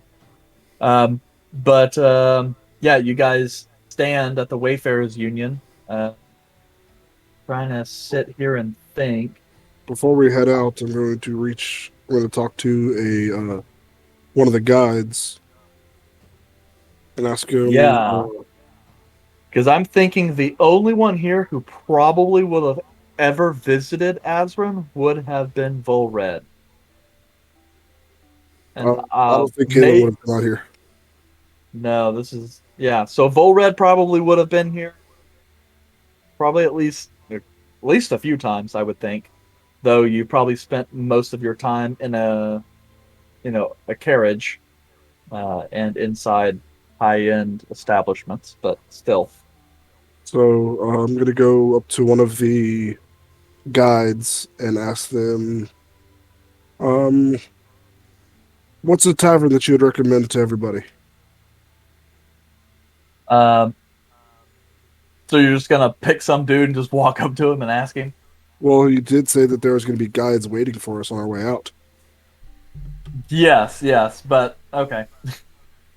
So, like, I'll talk to one of the guys that are at the counter and obviously dismount and then go talk to him. Okay. All right. So yeah, you head over, find one of the Wayfarer's guides there. He's in the process of shuffling a little bit of paperwork underneath this kind of awning, just seeming to be asking questions. As you approach and inquire about a tavern, he kind of looks back. Ah, yes, I can make a number of recommendations. Are you looking for a place that is just for rooms, or are you looking for sort of a inn and tavern combo? Inn and tavern combo, please. Excellent. If I may ask, are you looking for something just Middle ground. normal, middle ground? Ah, well, the Daring Jester is not where you want to go then. Um, that's generally for people who are, well, enjoy a bit of nightlife. Um, so let's see. There is the Charming Lover, though you probably kind of looking over. No, doesn't really sound like your kind of place. Rude. Well, Yeah. it's a well, let's just say it has very interesting nightlife. Right. So, What do you mental. mean by interesting? Elaborate. Well, it puts on a number of festivities in the evening of a sort of burlesque nature. All right. But it is also towards the lower end. Yandere, you're muted. Yes, if you were trying to speak, you're muted. I think he means establishments with private rooms. At least that's what Reggie says. Oh, and they do things in the private rooms. Gotcha. What things, Reggie? Says And, it's quite the scandal, really. and what was the first place that you said? The Smiling Jester? That's The the Daring daring Jester. jester. And If what you're type of looking- establishment is that? Well, that is a relatively lower end. Yes. In your case, I might recommend the Boastful Hunter. It's got a larger selection of food, a bit more out of the way, less travel, so a bit more privacy. And, well, while their drink variety is somewhat limited, the rooms are generally well priced. All right. Well, I would like to, if you could tell me the locations of those, that would be great. And if there are no other questions, I think we'll be on our way. Yeah, so which ones did you need the I was going to get the location for all three of them, and we could talk about it on the way out.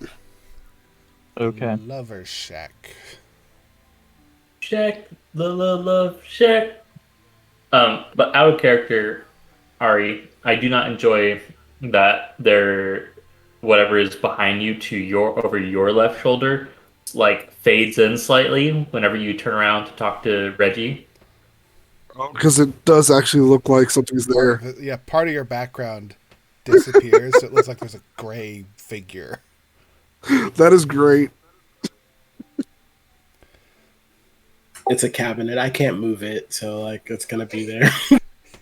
Gotta get a cardboard cutout of somebody to stick it back there. So they fade in and out. Shit, he's got ghosts. I'm afraid no ghost. Oh wait, should we get copyright claim for that? What was the name of that love place that he mentioned the name of? Just asking for a friend. The lovers something?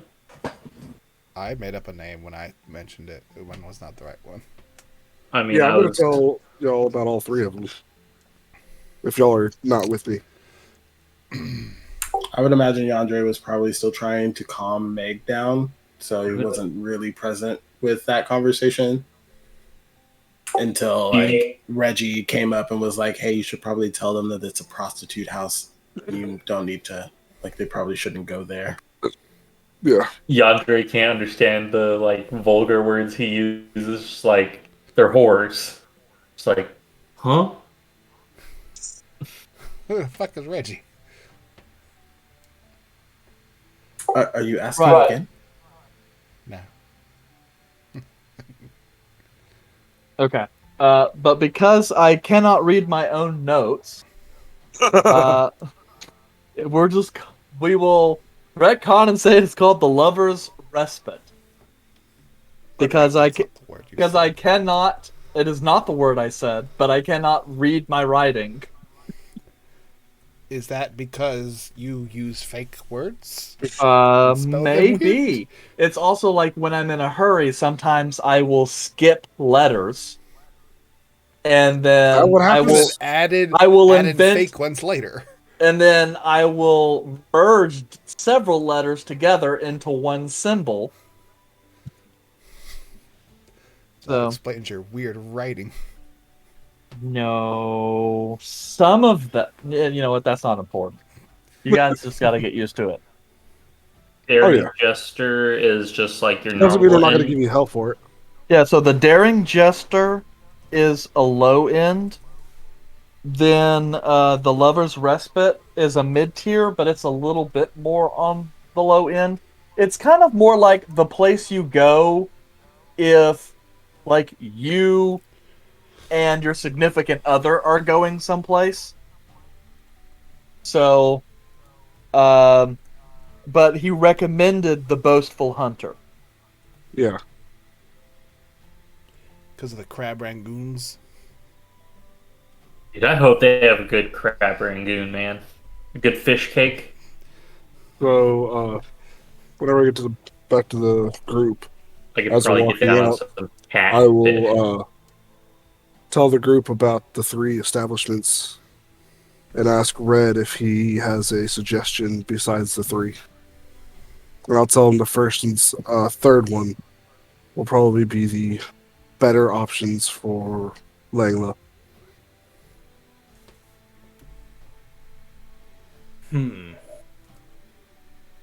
Let's go to. I don't care. It's not the palace.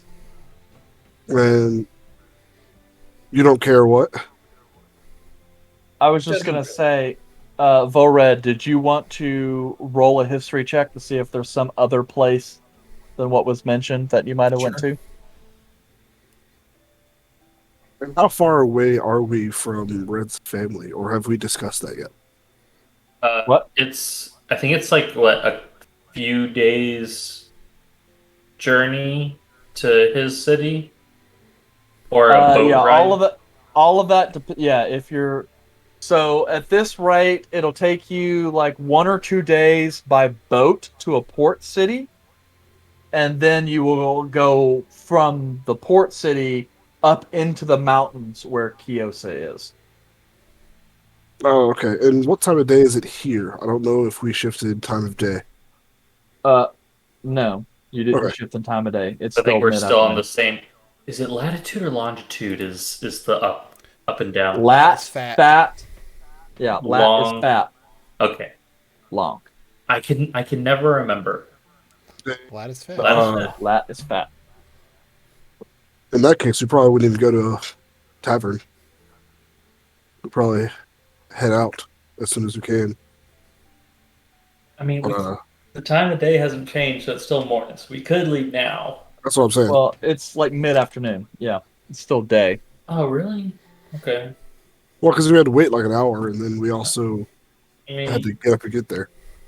either Yeah, we take so- either we take a boat and it takes a day, like 1 or 2 days to get to a port, and then we have to go into the mountains.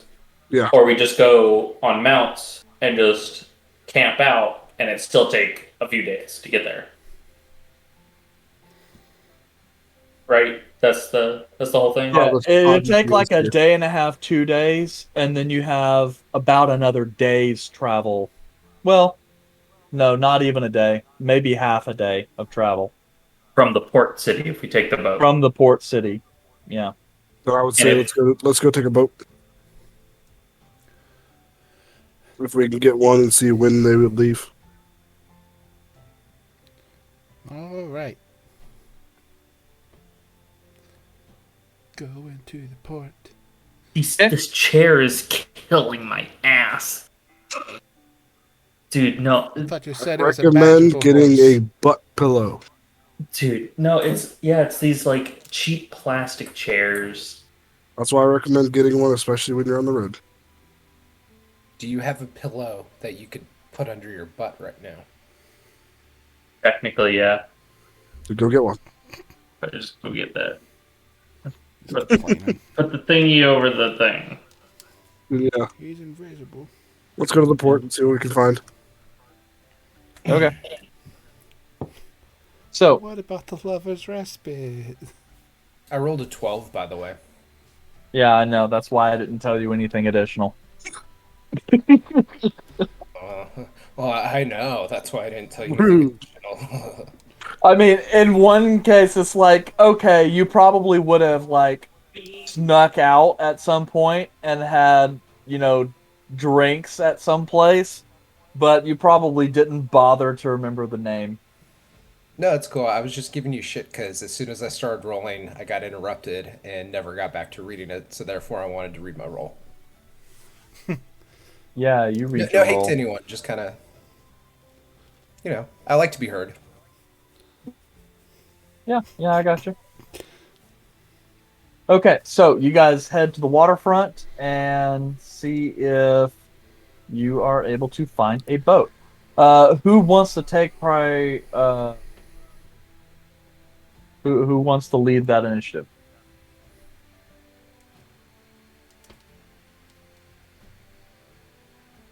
I mean, I've never been here, but I can help find a boat. So I'll go, I guess. I will roll for it. Just forcing him to be the person. I'm sorry. I just have a quick question. How far away was this pillow? Pretty far. He has the thing covering his camera. Okay. I've been here all along. We can always ask someone where the port is.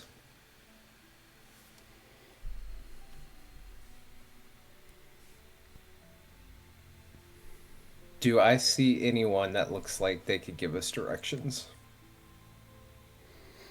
Yes. With a little bit of searching, you guys are able to find Harbor Master, get some names. Um, After asking around for a bit of time, you guys are pointed towards a ship that you guys are told is called the Anateus. Time to play Guess That Name. Nope. Aw.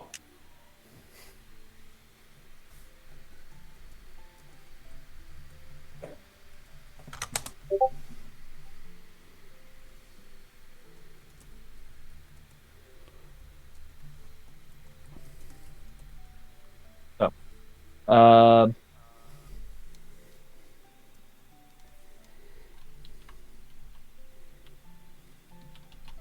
Hello, boat. yes, you guys are given a place to go. Is it, well, I don't know. Did he give any description of the boat? Other than a name? Unless the city requires boats' names be plastered on the side? Yes, I mean, every port will require that. But, I mean, if it's a large enough ship, yes. Yeah, you guys are given a vague location. Told he's supposed to be at such and such pier, but that you guys will have to hurry because he's scheduled to leave promptly. No question for the dude, but I'm sure you gave the info. Is it like a ferry, or is it like is it a person ferry ship, or is it a supply ferry ship? Or It's is it a just a cog, regular ship? so it's a supply. Okay. Ship. It just goes back and forth. Yes, along the Gulf of Minnow, or yes. So did we already book our travel as by talking to the portmaster? No, you didn't book. You just went to ask, and he was pointing you in directions. You guys were just not being very talkative, so I'm just kind of Yeah, no, I yeeting exposition at you. okay. I got confused. So after asking around for this pier, having no idea where you're going, with some help, you guys eventually make it. As it looks like the large ship is beginning to take up its gangplank and cast off its moorings. You're able to flag someone down as one of the sailors was in the process of going to pull up the plank, kind of sees you guys approach, and he kind of leaves the plank in place and then disappears over the railing. A few moments pass when this kind of scraggly beard dwarf with like this kind of really crazy fraying kind of braiding looks over and then kind of pops back and then ascends the gangplank and kind of makes his way down towards you. He carries one of those kind of single fold like admiral mariner's hats. The World of Warcraft Admiral Alliance hat.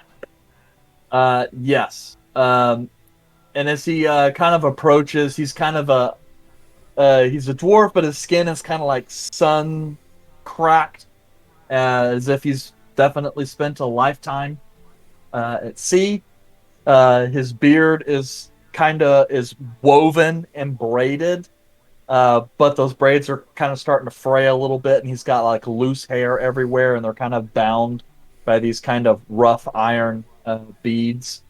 Uh, his it's like light gray with like blue eyes, so definitely like a hill dwarf, similar to perhaps some of Vizal's kindred stock. As he kind of gets down to the bottom, he kind of looks and goes, "What the fuck are you on?" We were looking for passage across the Gulf, but did we? Unfortunately, it looks like we caught you last minute. Aye, last minute, but I suppose we have room for a little bit of extra. And he kind of looks over at the animals. Cargo. Assuming you got the coin and you're ready. Yeah, I think we're ready, and I'm just gonna gesture to everybody. Just ready? Yes. I'm ready. I'm ready. All right. What's the And fee? so he just kind of goes through.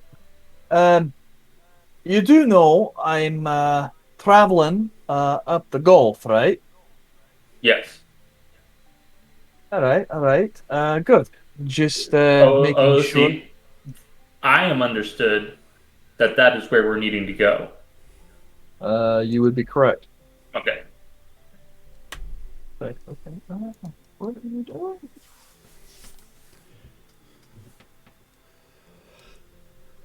Sorry, my stuff is weirding up here for a second. All right. Anyway, yes, I'll be heading up the Gulf to the port city of Abalone. If that's where indeed you guys are going, Yeah. I can take I think his. I've all read. Is that where we're going? Well, eventually our destination is Kyosa. Ah, right. Well, then I'll drop you off in Avalon, and you can make your way south into the mountains. That's fine. I'm mostly picking up ores and stuff like that from Kiyosei anyway, and heading up the pathways to Table. But well, yeah. Anyway, right. Well, let's kind of look over. I imagine you've got your own shite to feed your animals, eh? And are you fine Is with all just you kind got. of sleeping wherever there's room? Because that's all the room I've got, really. I am. As long as I'm an good. animal don't shit or piss on me, I'm fine. No promises. Right. That was just like a Let's see murder, then. just- At this particular, that would run you. He starts doing some math. Yeah, my first mate is usually a lot better at his shite. Well, let's call it 15 gold per person. That's probably a little low, but well, since I'm not having to furnish you with anything, it's a nice round number. All right.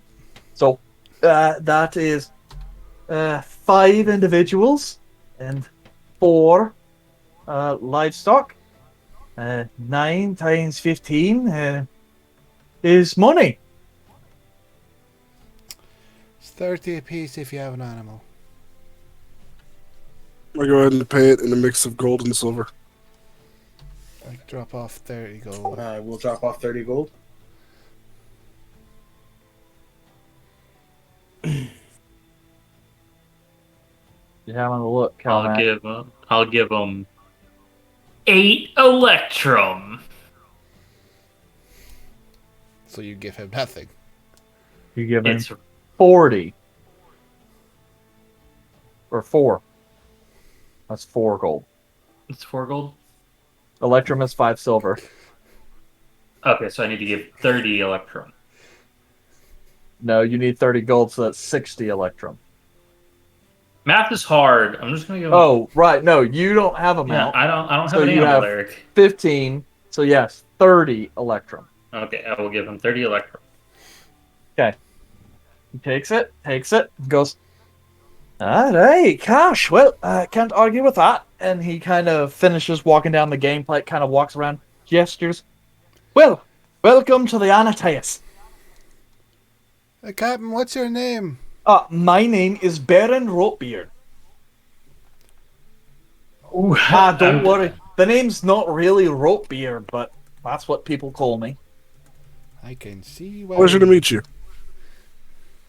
Hey, pleasure to meet you too, sir. My name's Caleb, by the way. Come on, Mother, let's go. He said, the accent is thick, Eric. Barum? Baron. Baron. Ropebeard.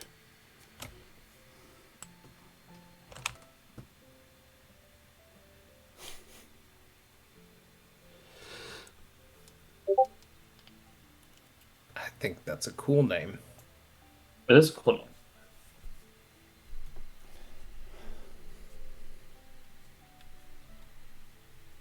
It is a slight name and nickname. Right. So, as he kind of is gesturing and kind of yells out to let the side hatches open so that the cargo runways can be laid back out, so that way the animals can come into the side of the ship.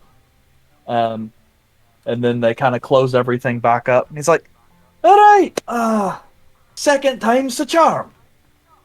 And the moorings are cast off, and you guys slowly pull out of the port and start making your way east along the Gulf of Manal, as the Ellendor Peninsula kind of recedes behind you. So you guys will be here in about a day and a half. Is there anything you guys want to accomplish while you're on board? I'm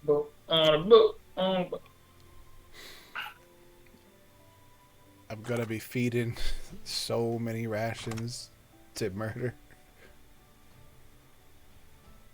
I will also be giving rations to Meg the Stallion, since we didn't really discuss the food thing. I have a bunch of rations. Is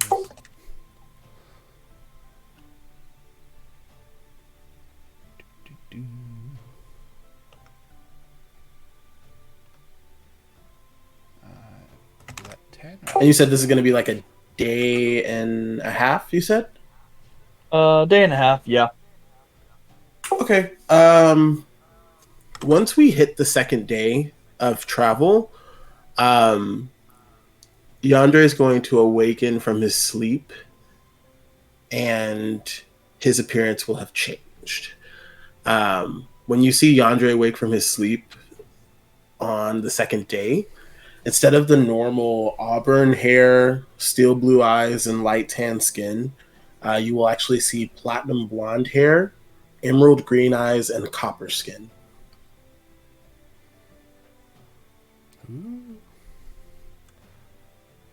Andre, are you sick? Huh? You're getting your skin tones changing. Do you have scurvy? No, I'm not sick. Why would I be sick? There's no reason to be sick. Well, I mean, we could be. It could just be like a whole bunch of the water walking and water waves and all that stuff getting kind of jibble jabble. Your hair has turned a different color. Yes. Does your hair not change colors? No. Until I get really old. It can if we diet, but not overnight. Well, that's kind of weird. But anyway, I mean, you have. Wait, well, I was gonna say Master Dearlove, but I figured like we probably want to keep that under red, so it's just Volver. You know, your nickname is just your name spelled backward, right?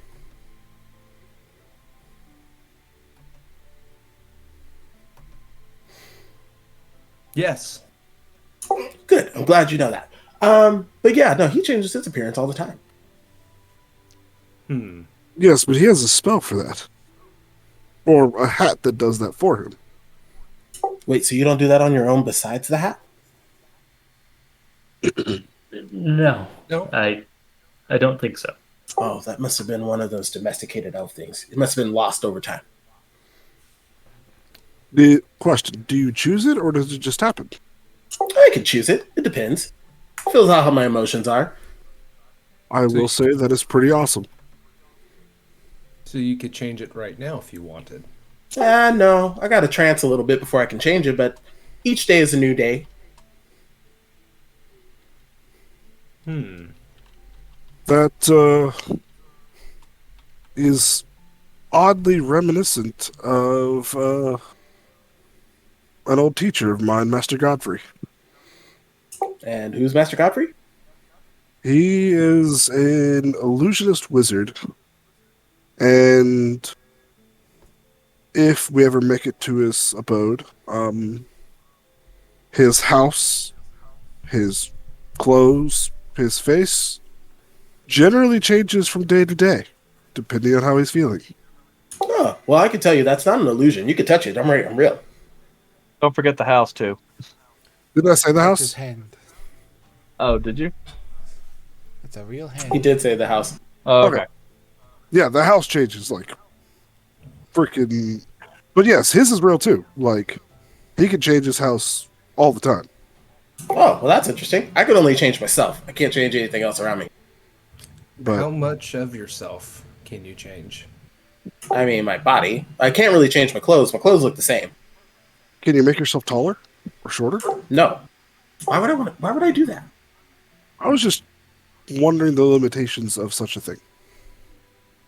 Not We're that you highly would be willing to, but wondering if you could. Nope. Just my appearance. Well, and some other things. Okay. Well, that is interesting to know. And pretty awesome. Thanks. Azal doesn't seem too impressed. She just yawned. Maybe I'm boring. Am I boring? It's a long, boring boat trip. Oh, that's fair. Figured I'd switch it up a little Book to bit. read. I think you look good. Thanks. I appreciate that. Yes, We've that had means worse Brett Mix boat needs to trips. have another thing of art. That's all. I can give you a book to read. No, I'm good. Does Okay. that book have another ghost in it? No. I'm gonna practice my magic over here. You don't. So, out of character, just so you guys know, this is Yandre's summer form. I thought we were in spring. Well, we are in spring. Is there a spring form? Well, spring form was what I would look like yesterday. Did we change seasons? No? Well, he Oh. did. I changed seasons. But you didn't.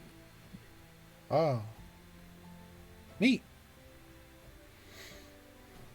Right. So, in one of the shorter boat rides you guys have had in a while, you reach the small port town of Ebelin. I removed 10 rations from my inventory because I had to feed a cow. Yeah, that's true. So, that's a whole lot of cow. So, as you guys arrive at this point late in the afternoon, this would be the 14th day of the first seed. You guys arrive in Evelyn.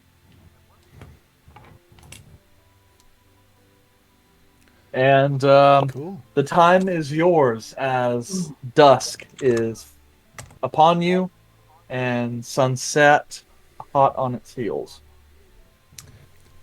Everyone, let's speak for one moment. Come here. And I gesture as to draw the group in tightly where no one else could presumably hear. We were on a ship for a day and a half. You could have done this. I mean, I was going to like bring that up like right now, but we kind of made it, so we're just gonna do that here. Like, shit, I forgot our conversation. Yeah, I thought we are gonna be on the boat for like another minute or so. Anyways, remember, refer to me as Volred. Do not bring up my name. I do not want to be known. I will be in this current appearance, even though What if you looked like Arthur? that's actually, I was thinking that it might be a good idea to do another disguise. Who's Arthur? There's a sailor, monk, druid guy who's with us. He's going under some druid training right now. So I use the hat to appear as Arthur. Okay. He's erosion. Yeah. What do you mean by that? He's a Rojan. You don't have any Rojans in your party, which kind of led me to think that you guys didn't really like Rojans, but I'm happy to see that you actually had somebody in your party like that. Well, He in, did kind of leave. in doing his We had a goblin. best Arthur impersonation. Huh. Well, I just don't really like the way that you said that. It's not like bad that you said that, but it's just sort of like the way that you did it. I don't think you were meaning to be rude, but like sometimes you have to kind of just like watch out with like what you're saying because some people can find that offensive. So just like keep that in mind. Okay, thanks. Cool. That made a lot of sense.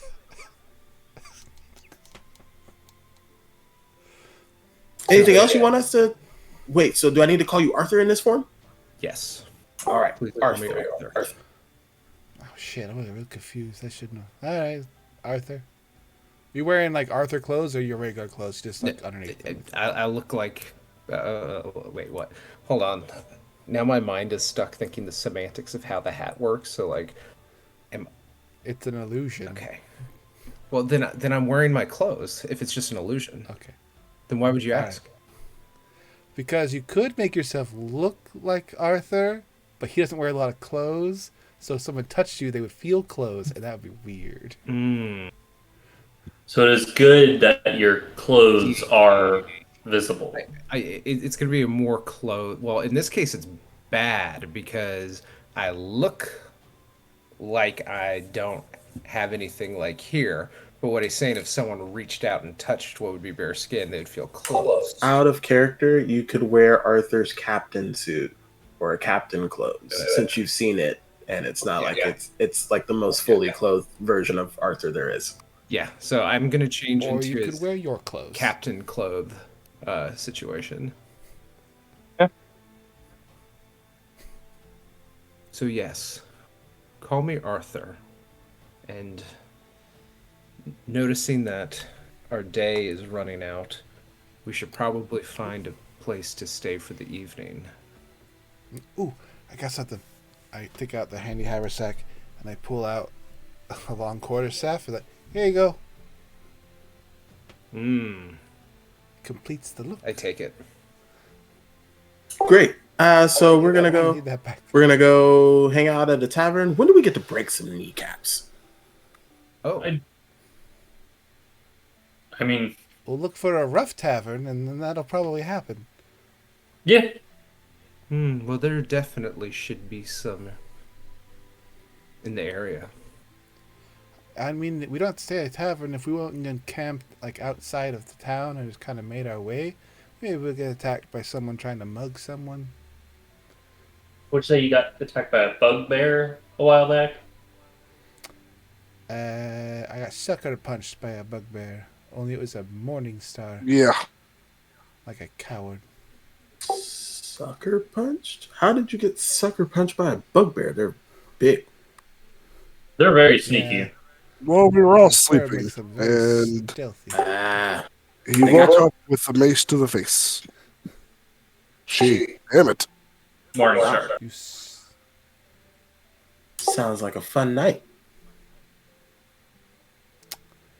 yeah.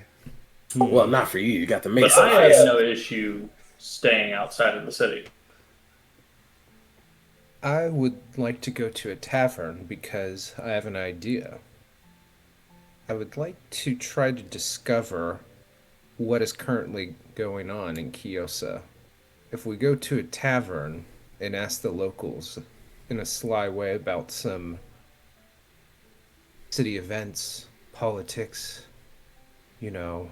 family issues, maybe someone will have some information. Can we go to one of those seedy taverns where we might get into a bar brawl? Absolutely. Yes. There's one Cool. called. Would I know exactly a seedy bar? Salty, I mean, I'm sure I would- salty spittoon. Yes, yeah. So the The chum bucket. seedier bar that you're familiar with, this one you have deigned to remember the name of. The Noble Because of Thief. its seediness. The Noble Thief. Yes, although the patrons, as you recall, are more thief than noble. Okay. Still. So, as you guys kind of arrive, some of you guys notice most of the buildings here are kind of like timber frame and wood plank with some plaster.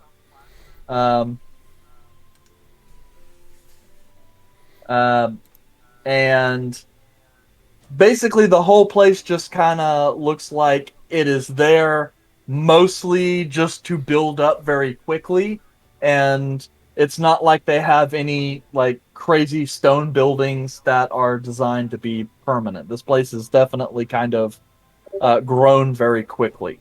But the roads are very nice, at least the ones that make up the main trade thoroughfares. Arthur is able to take you guys back in to kind of a residential neighborhood and find a small single-story wooden and timber building with kind of a big, kind of coffered, heavy wooden, like oak door. Well lit, and as you guys kind of enter, the place it's got kind of a limited tap room, maybe 100 patrons max. But it looks like it does have some spaces that are at least kind of a common room sleeping arrangement, if that's something you're interested in. Similar to when you guys were at the Charming Moon back in Auchenfurt. As you kind of enter, you meet the gaze of a female dwarf, relatively slender, wearing kind of rough chainmail, with a bit or not like a chain shirt with a bit of leather over top. She's actually running table to table, dropping off tankards, and then turns around, slams the platter kind of on the bar, and then makes her way over to you as she pulls out kind of a rag and very quickly wipes her hands. All right. You're not from around here. Tables or No. whatever. What? I replied no. She said you're not from around here. I'm assuming it wasn't. Table over there. All right. Right. Sorry, fucking Come on, people Kelmer. interrupting me while I'm talking. Come here. You see her kind of pull the platter and like put up a few more tankards, and kind of start filling them up, and then rush through. It's a couple minutes before she comes to the table, As she does, she just slides in, sets 5 tankards of ale on there, and goes, "All right, you want any food to go with that?" I'm okay. What do you have? Vegetable stew, option of some boar meat if you want to add to that. We also have pickled sausage and a variety of porridges. My mom always told me to avoid boar meat. Something about the taste. She didn't like it. Can I have some porridge? Yes, of course. And kind of goes, "Anything else for the rest of you?" Boar meat. Or me. Bore me for me here. That's over at Kelmac. Sausages. Right. Okay. And turns back around, wheels away. See her. She goes around, handing out other drinks and food. About 10 minutes go by. She comes back, sets some vegetable stew with boar meat and everything out there. Hands you some porridge, some sausages, and looks like a medley of vegetables as well as Kelmac. And then she just kind of looks around and goes, "All right, anything else?" I'm all right. Ale? You finished Are yours you already? needing a refill, or do you want me to just drop I'm- a gallon? Pitcher, please. All right. Yeah, give me a more than this. Kind of looks at the rest of you. Yeah. Right.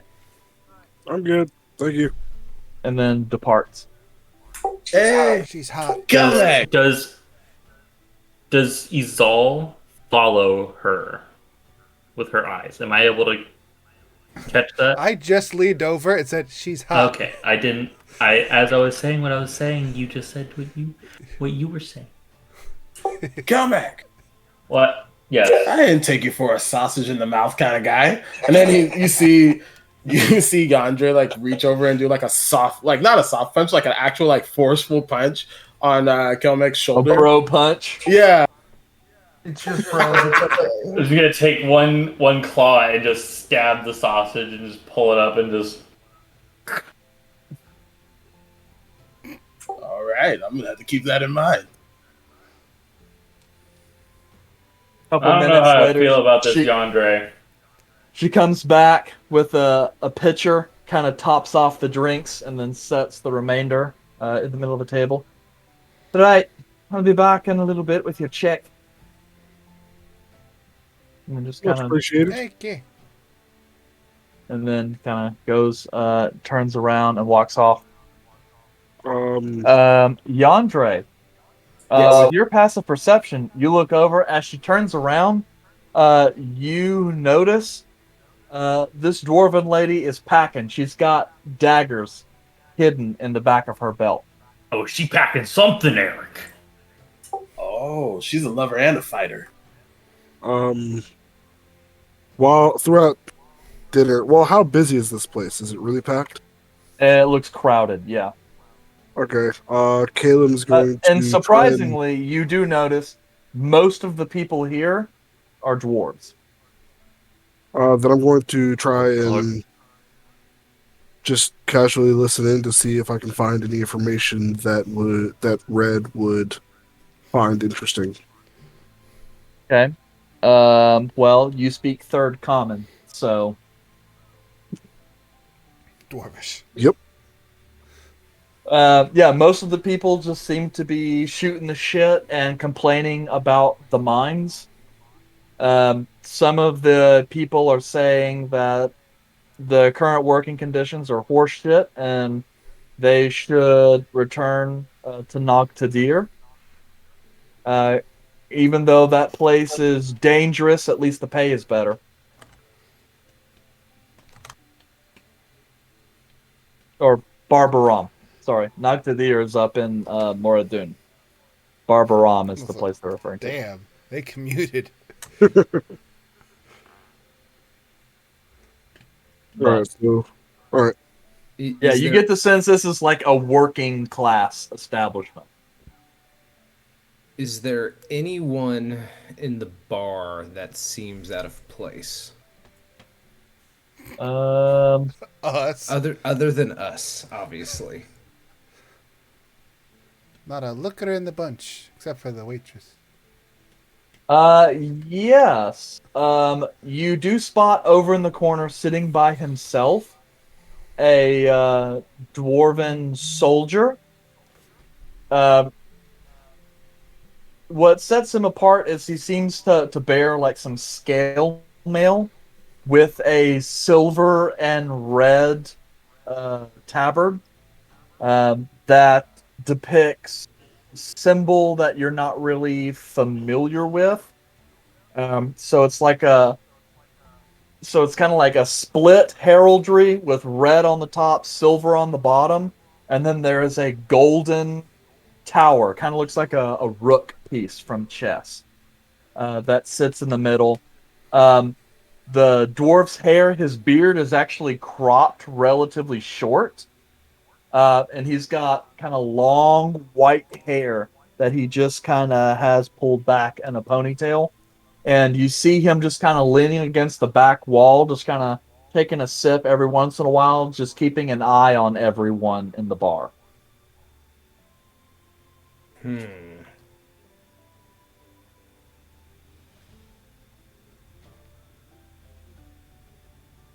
Is all. What? I wasn't paying attention. Do you see that old guy over there? You're gonna be more specific. There's some old fogies here. I gesture over and say, that gentleman with the cropped beard and the long white hair, leaning against the back wall. Is this one of those don't make it obvious kind of things? Absolutely. Okay.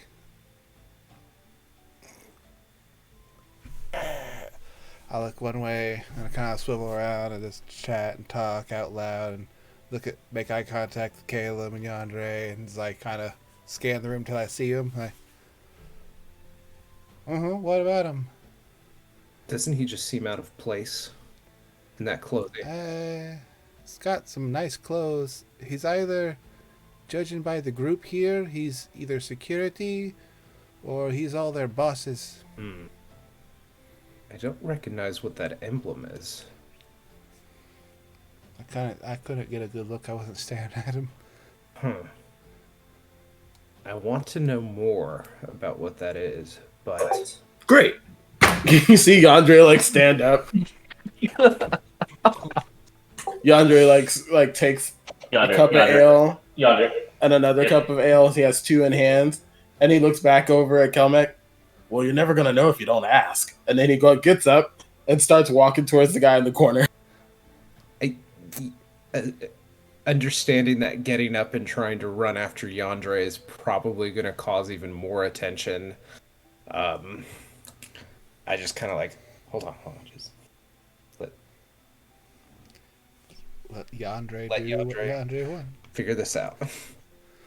I'm just gonna start like getting, I don't know, my mace ready to pull in case something happens.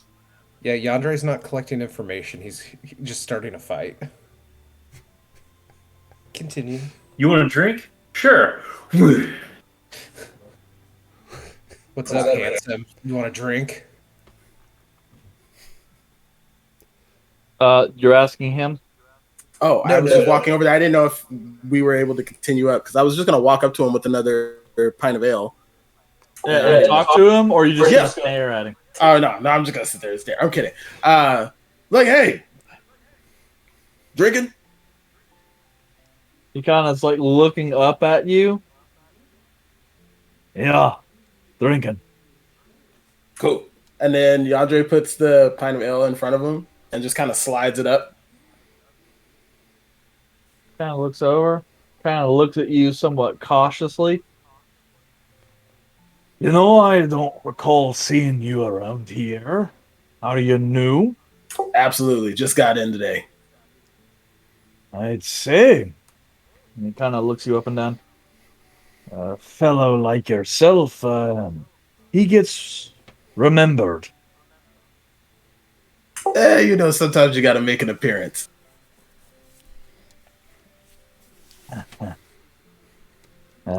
You must be an adventurer then.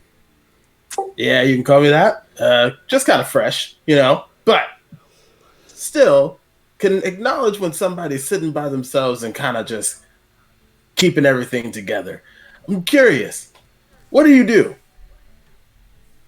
He kind of looks over. I work security for a caravan.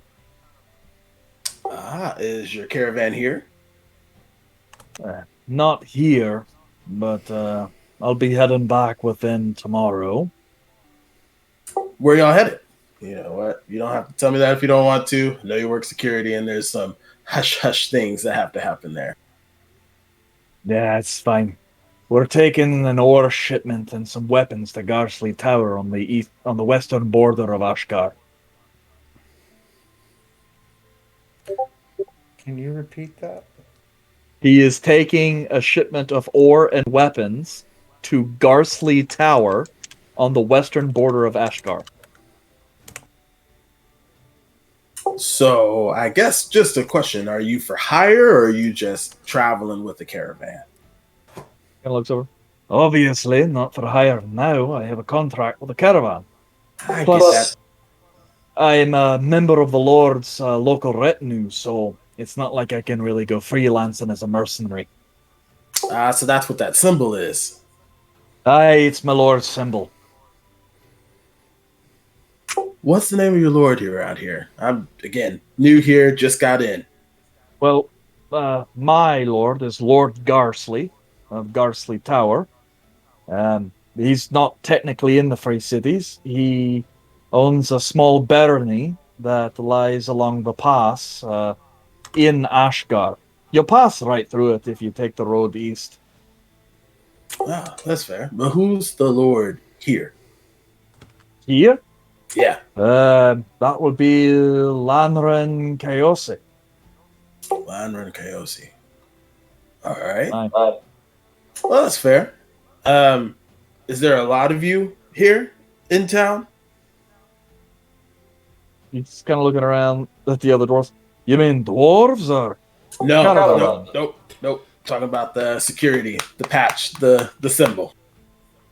Aye. Well, there are a few other of the mercenary rat catcher types that signed on for the caravan.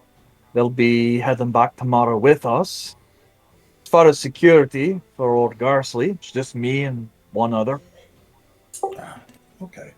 Well, with your expertise of the area, if I didn't want to go somewhere that had a whole bunch of, let's call it riffraff, and be as safe as possible in the city, where would I avoid? So let me get this straight. You're wanting to avoid the riffraff. Essentially. Right. Well, you have some options. You can go east along the trade road, take it north up to Haldapeller. Then, if you wish, you can travel farther west until you hit Azrin. Or you can go to Azrin directly using a boat. But if you want to avoid riffraff, you're not going to do it here in Evelyn or in Kiosa. All right, so avoid Evelyn and Kiosa. Basically, just avoid this entire area of the Free Cities. Oh, so I'm in the wrong spot. Aye. Well, all right then. Well, I appreciate you. I just wanted to kind of get a drink. What was your name again? Samkin. Sorry. That was me because I can't understand the accent. What is the name? Samkin. Samkan. Because I heard Tamp Kip. That's what I heard. And I was like, I don't think that's right. All right, so Samkin. All right, cool. Well, pleasure talking to you, even though it was super brief. The ale's on the house. Talk to you later. Have a nice evening. You too. And then Andre's just gonna stroll right back over to the table. Yep. Leaving Kelmack's drink with a stranger. We can get another. We can get another pint. It's fine. Well, nice guy. I'm gonna say that as I'm sitting down, not super loud, obviously, but like just was a nice guy. What did you learn? Well, his name is Samkin, and he's of the Garsley Tower. He's hired for security of a caravan of weapons and some ammunitions. They're heading out of town tomorrow, stopping in today, and just kind of doing some rest. He said he got at least one other person that was hired with him to start this caravan here and be good. He did say if we wanted to avoid the riffraff, we need to stay out of here and Kiyosi, which is the exact opposite of what we're trying to do today. So I'm okay with that because I don't mind breaking a few necks, but that's up to me. Is anyone else confused by the fact that Yandere is now being more aggressive than he has I was going to previously? Say, are you Sounds fine to me. Yandere? Yeah. When you change to summer form, does that change your personality? Yeah, my emotions go like the winds in the seasons. Sometimes they're a little more aggressive, sometimes they're more cheerful, sometimes they're quiet and daunting, sometimes they just want to have peace. Today is not one of those days. Sometimes I So like you're the spicy saying- meatball. I'm getting So real you're Patrick saying- Warburton vibes. You woke up and chose violence today. Oh, absolutely. All right. It seemed like it fit the group a little bit better. So the answer is No. yes. Got it. Yeah, I answered the question. I would say, Andre, I was going to ask whoever spoke to him to try to get a little more information, but it would be awkward to go over there again. No, it wouldn't. What do you want to know? Let's find another target. But he's literally right there. I just talked to the guy. We're trying to keep a low profile. All right. Low and slow, I guess. Like good barbecue. It's kind of boring. Like good barbecue. Eric, is there anyone else of like That notice? reaches out, or that is obvious. Yeah, that looks Uh, or well, someone who looks like they wouldn't be completely against a stranger walking up to them and asking questions. Oh, okay. Someone who doesn't look. Yes, at this time. Sure. You see a pair of dwarves on the other side of the tap house. One is a female dwarf that wears a bit of a suit, kind of robes, very studious. And she is currently in conversation with another female dwarf, who is wearing a bit more colorful attire. Has like her hair kind of done in braids and gone back with beads embedded with gemstones. She's also got rings on there. Looks to be perhaps a merchant or jeweler of some kind. They both seem to be having an in-depth conversation, though what about? You can't really tell over the sounds of another group of dwarves who are angrily shouting while they're throwing dice in the back corner. Okay. How are we sitting right now? Would Caleb be next to me in a way where I could just lean over to him? That's up to you guys. The tables here aren't very large because they really try and pack the people in. So it's the kind of place where you kind of have to watch how much space you take up at your table. Otherwise, you infringe on other people's. Gotcha. How far is the dice throwing? Probably about 15 feet away. I saw your eyes light up, Kelmac. You're like, I heard the clacky clack and And just like you see, like grab the table a little bit. Just Yep, and even worse, it sounds like one of the dwarves is hot. He's got a streak going. So I'm gonna lean over to Calum, and Calum, Yes. you usually have a smart head about things. I want to try to get some information out of some locals. It looks like those two women over there seem to be possibly the type who would speak of or hear of, local gossip. How would one approach them and try to ask about my whereabouts without appearing to be too suspect? My thought was approaching them and say, ladies, would you solve a bet? We heard a rumor that the trade prince's son was killed. What do you know? Do you think that would work? That's one way to do it, but in order for you to do that, you also need to start throwing money around before you do that. So, I would recommend buying the round of drinks for the entire pub. And then give it some time and then go and ask them.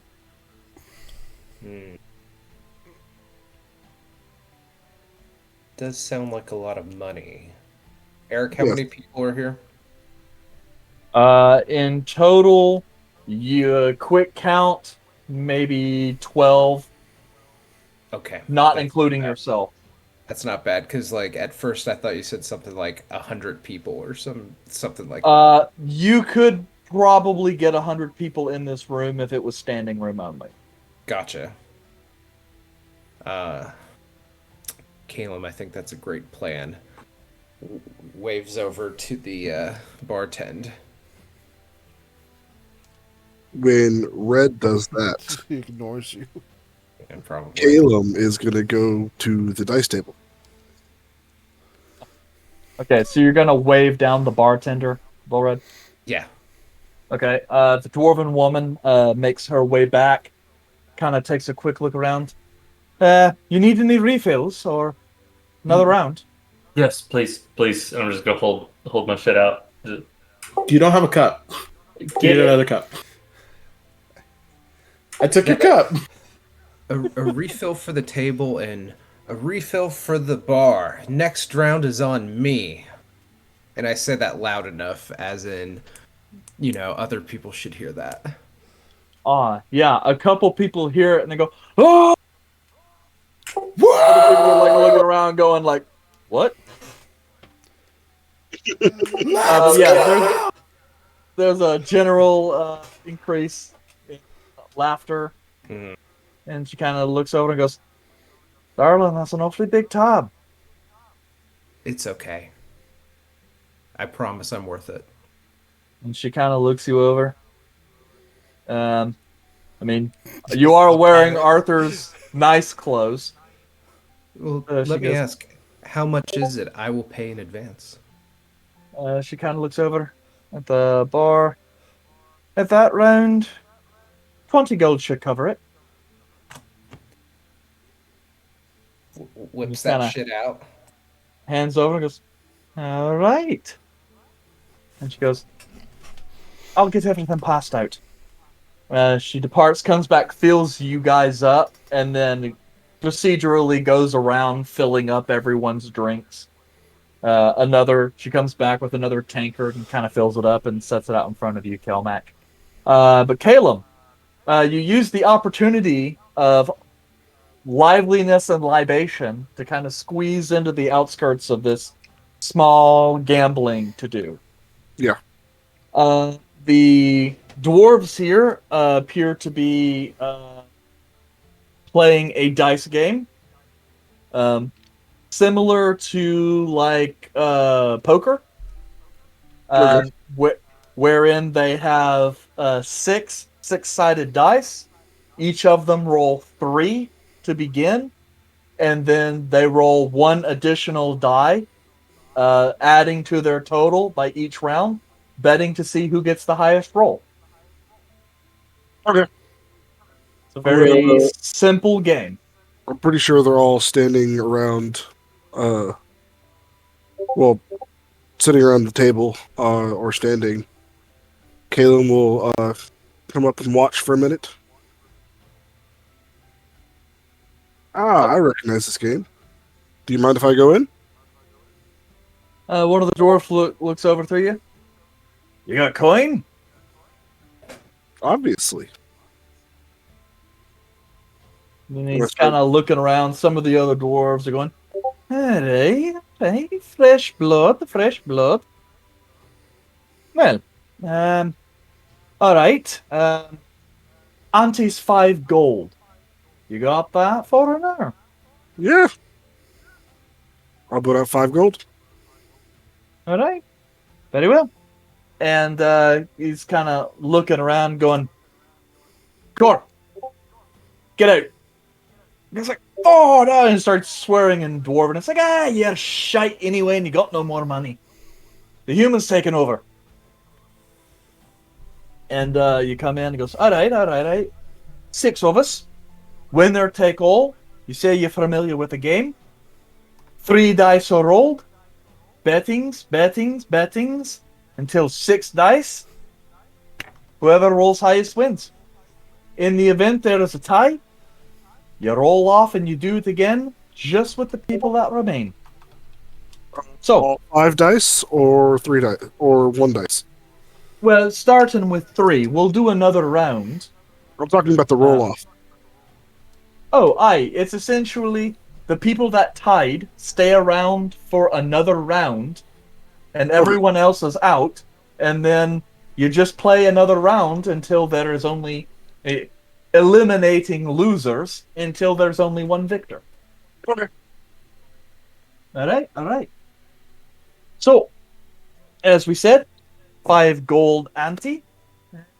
6 of us, that makes the pot 30 gold.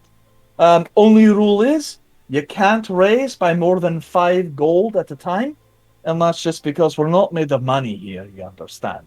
That's fair. Okay, so, everyone in, 30 gold. I'm just making sure I keep track of the pot here. I should have known that Dustin would want to gamble, because that's just, kind of how he is. Okay, so, Calum, if you want to roll me 3d6 and calculate the totals. Right. Is it shown or not shown? I didn't hear it in roll 20, so I'm guessing not shown. No, in the Do you on the show table, rest is of it the shown? table? Oh, yes, it's shown. Okay, then I will go ahead and roll it.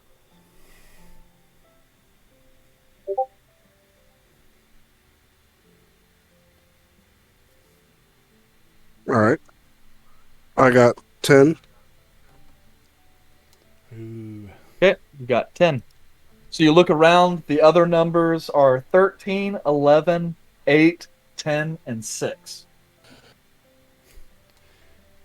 So with that, they're going around trying to decide. The guys who got 6 and 8. The guy who's got 8 says, "You know what? I'm going for it." But the guy who has 6 is bowing out. Yeah. I'm staying in. I'll do another Okay. 2. So hold up, I'm sitting here going, guy who rolled 13, he's going to raise 2. So the guy who rolled 11, he's going to raise 2.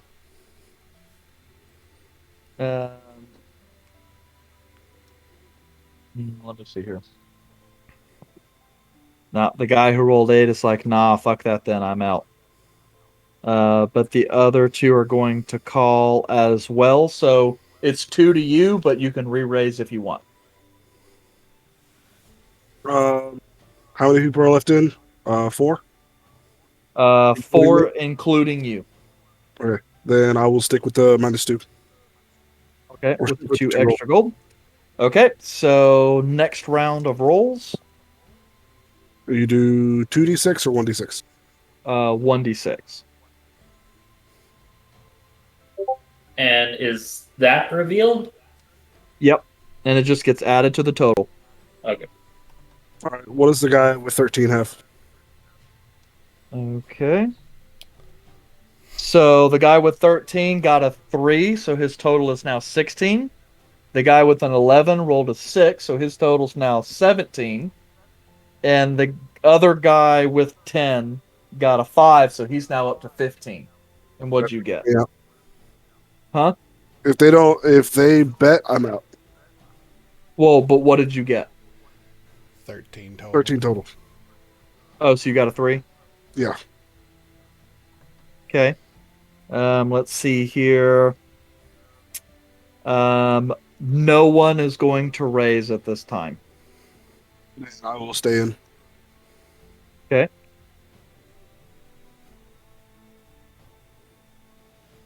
So next round.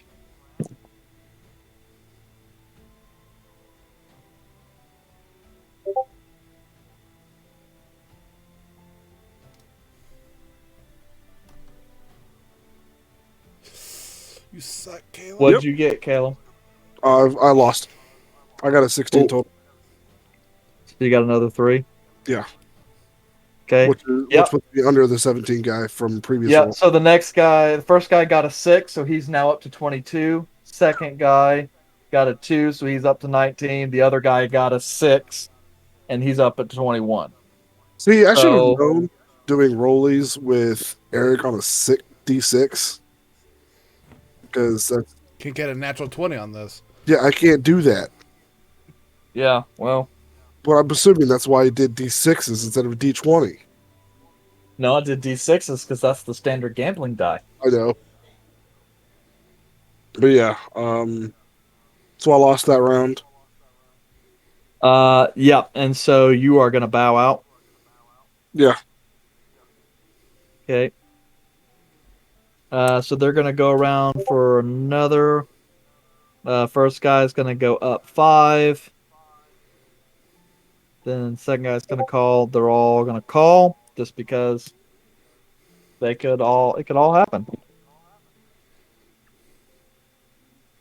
I thought it only goes up to 5d6. No, 66. Gotcha. I misunderstood. But yeah, you probably said that because I said it's like poker. That's fair. In the sense that you start and then you add cards, except it's 66. And then what if you tie at the end of 66? You go up one. You go to another round altogether to a 60. Yeah, then everyone, the tires go in for another round. That pot transfers, and those people lose, and just those guys play around. But it looks like guy number 2 won out with a 25 total. Nice. So, and that's plus 8.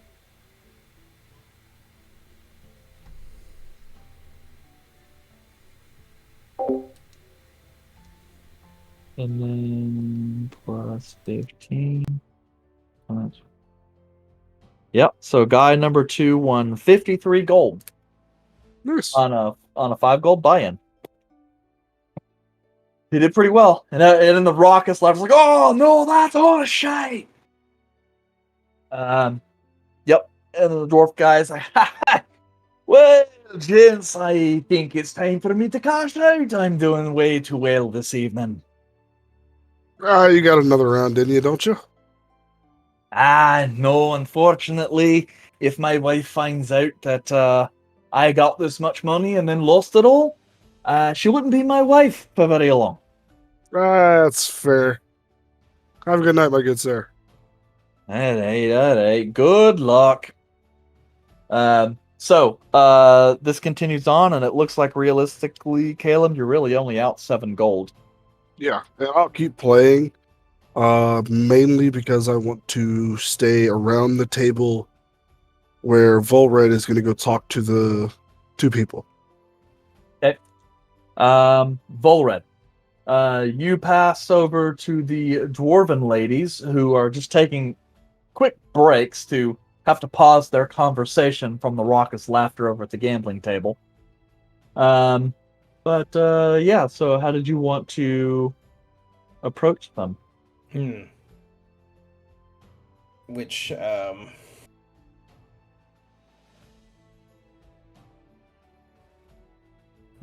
just real quick, just for reference, what other cities are in the area further out? You're talking about like cities or just tiny little hamlets and villages? Cities, like what would be like a next major city over? The closest major city would be Haldapeller, which is the next in size as well as distance. Okay, got it.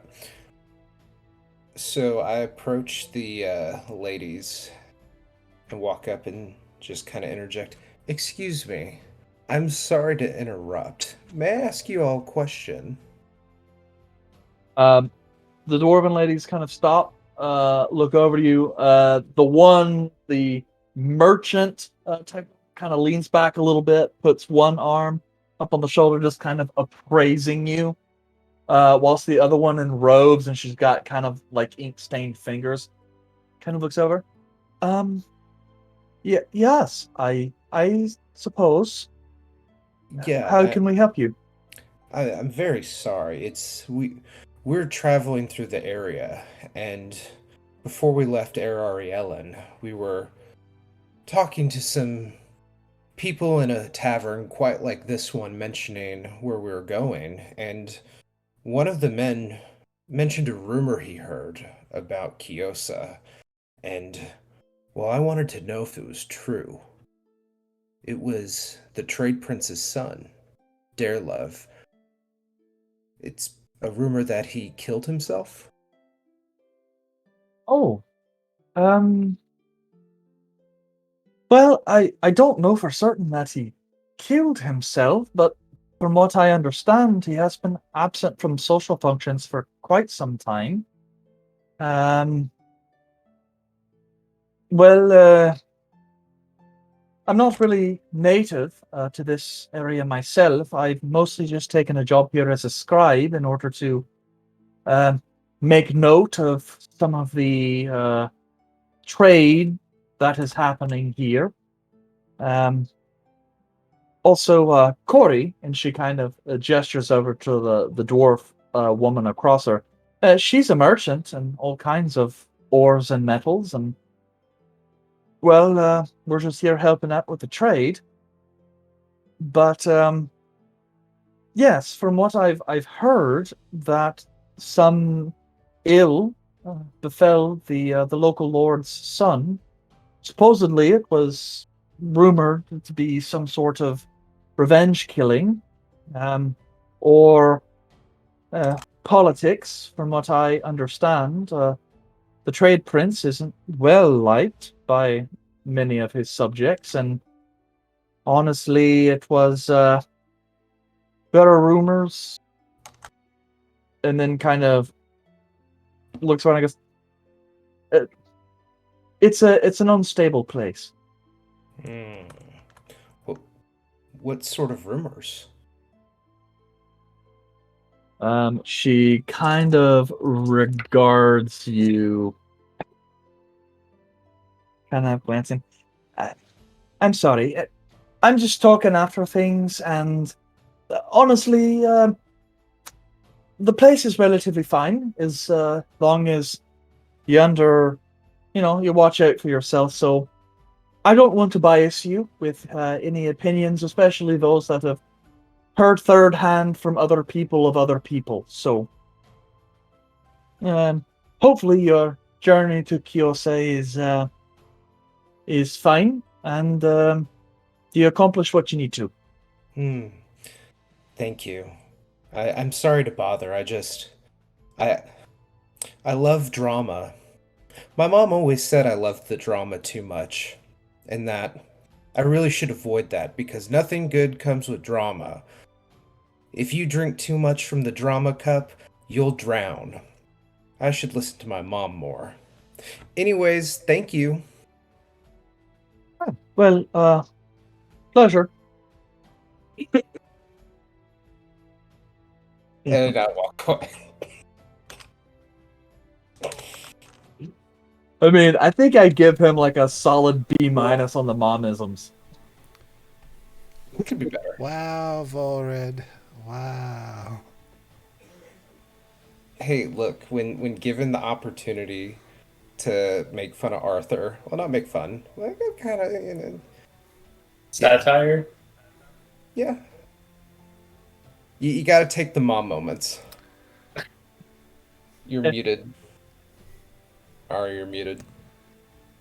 No, I'm literally just agreeing with you. I'm not muted. I'm just like, you do have to take the mom moments. Mm. Take them where you can get them. Kalamaki's all. Are you guys doing anything special? Oh, Just watching this train wreck of events dude, like and looking for people that are looking for how us. long? How long does the gambling go? Like, how long are we staying? Is it showing no signs of stopping, Eric?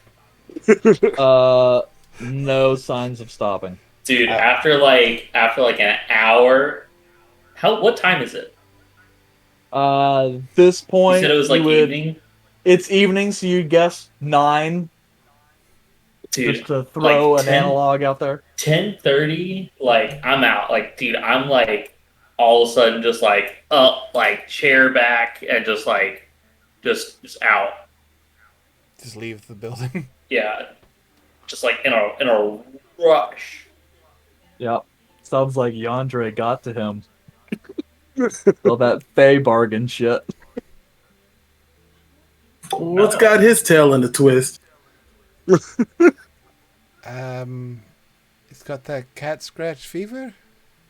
He really has a problem with gambling, huh? Oh yeah. How long do you think it's gonna take before he reneges on a deal? Well, I think he'll be good here because we won't be here that long. But once we get to Kyosa, not a chance in hell. I'm so excited. You notice anyone looking at us? I mean, there's a lot of people looking at us. We're in a room full of dwarves. Well, not you. I mean, they might be looking at you. There's a good chance. I mean, like, casing us kind of people. Not really. Even Semken seems to have sort of stopped regarding you guys really. So yeah, I mean, within like an hour or so of you guys being there, you guys are just kind of part of the local crew, kind of. Not really friends or anything, but it's like everyone likes you well enough to at least take your money. Yeah, I mean, we did buy a whole round of drink for the bar. Well, Arthur did. I'm just more worried about them wanting to take the rest of the money. But Nah, I think we'd be all right. Do we want to stay here for the night, or do we want to find other arrangements? I'm fine here. I'd like to stay here a little bit, at least just to see if maybe there's a little tavern brawl or something out here we can be a part of. Try to antagonize a I'm fight? not antagonizing the fight. I am simply just going to participate.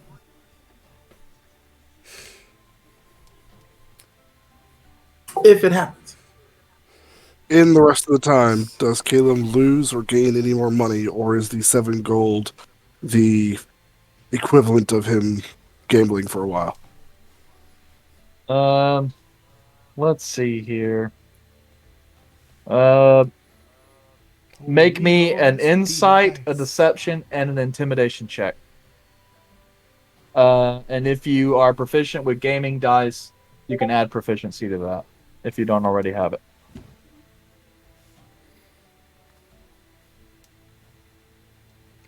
Where you said insight? No, yeah, insight, deception, and intimidation. You can either make those checks directly, or you can...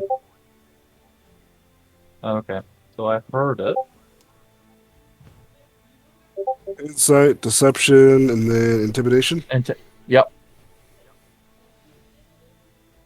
God. Those are some amazing rolls. 15 insight, 7 deception, 8 intimidation. You're like a kitten. And then, yeah. I'm not going to do anything You funny lose. business. You lose 20 more gold. I'm just having to roll these DCs as per the rules. Okay, so your first one was insight.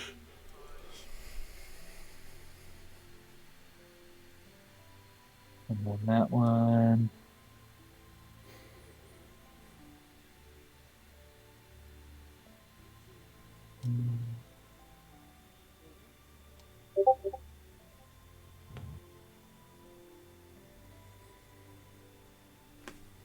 Okay. Let's get through it then.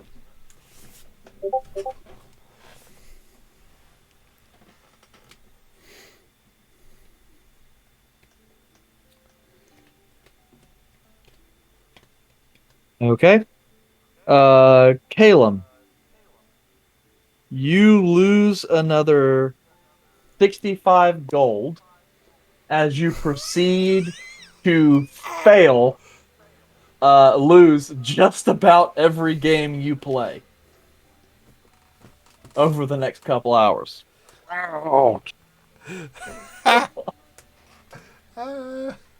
My money. At one point, you get desperate, and you're actively trying to win stuff back, and you're getting, come on, man, just Yeah. oh shit. And you sweat's got money to coming. cover all that? Yeah. Okay. I wouldn't Poor do this elven unless I folk. had the money for it. You didn't know it was going to be that much. No, I I know, it's just but I do have money Yeah. to spare.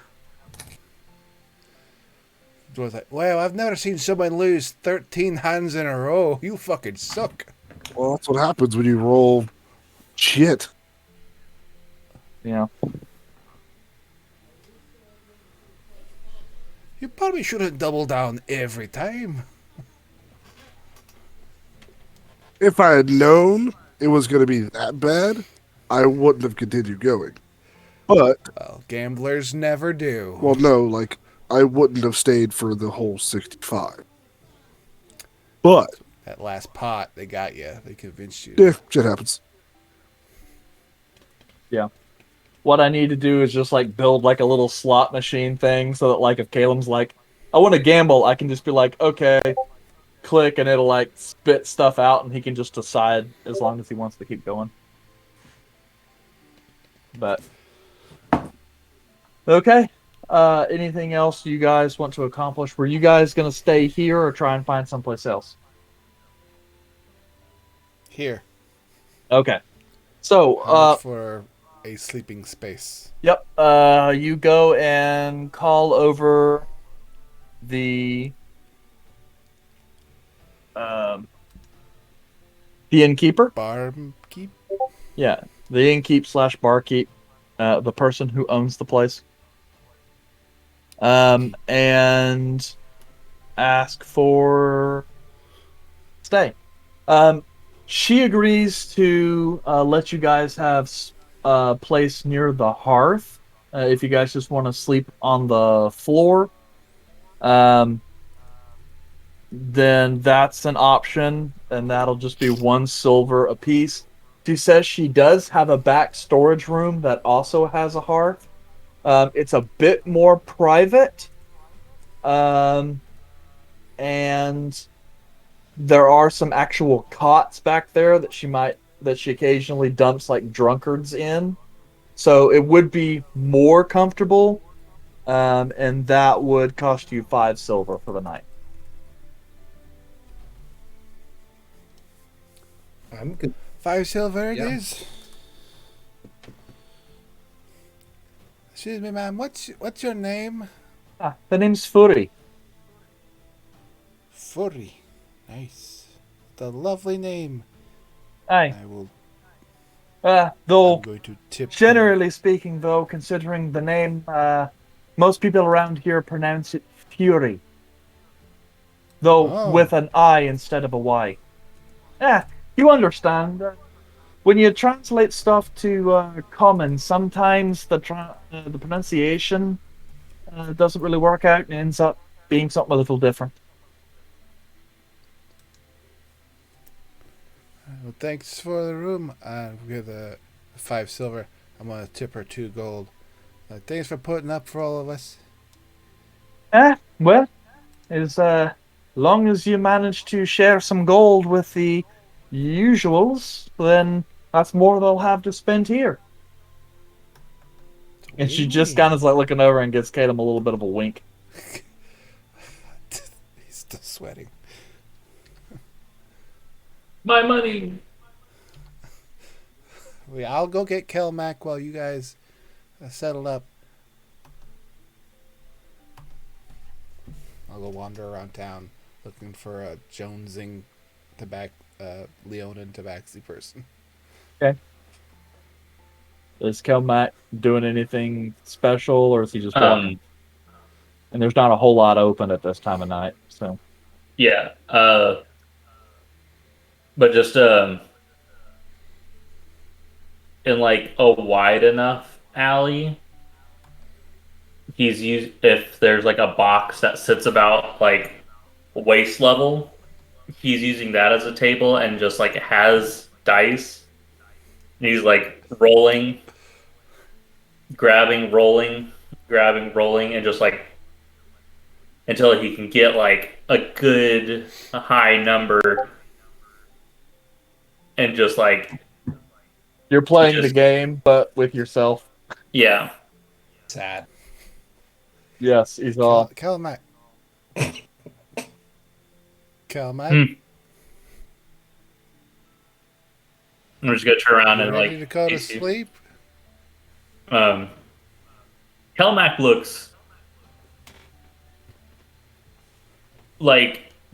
looks very tired. Like he just went through something that would really wear someone out, but just yeah, I'm pretty tired. All right, let's go get you to sleep. All right, and he's just gonna like fall into a cadence behind these all. Bring him back to the inn. And just how did she have a lot of room back there, or is that all filled up with them?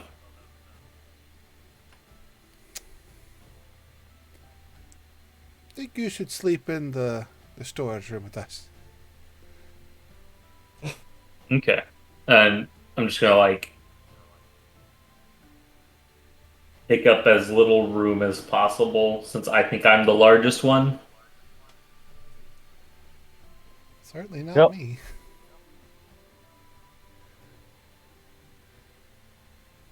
Yeah, and I'll go to sleep. But no fits tonight. You had a wake fit. Yes.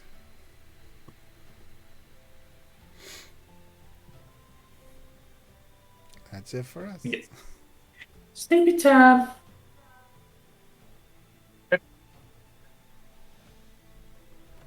No, that's not what I wanted. I was just making sure I link something in here so that way I don't forget it. Okay, there we go. Okay. So, you guys head to sleep, and then that is where we will call it here for the night. So, thanks for coming out, guys, for Chapter 60 of Adventures in Athoria. Next week, Chapter 61. This Thursday, however, we have Adjacent with Jace, and someone is going to be there, and it's not going to be me. Yeah, it's either Kelmac or Calum, and we'll find out on Thursday who decides to not cancel on me. Okay. So that means go ahead, get your questions together, be ready to show up. 8 p.m. Central, hop in there, get your questions in early. That way you can make sure You get through them. Make sure to give them really hard questions because, I mean, Jace tends to go easy on them. Those questions I want answers to. Well, I ask questions I want answers to too. It just usually takes me a week to get the answers, assuming I get the What are you answers talking at all. about? I don't know what you're Aha, talking it's been about. 2 weeks. I've never had that issue. Hey, Yeah, boy. I know. Kel Mac, you're over there like you're to the point where I'm gonna have to schedule a call with you to go over this. Good night, everyone. You're gonna end up having to go to tutorials. Good night. Good night. Night.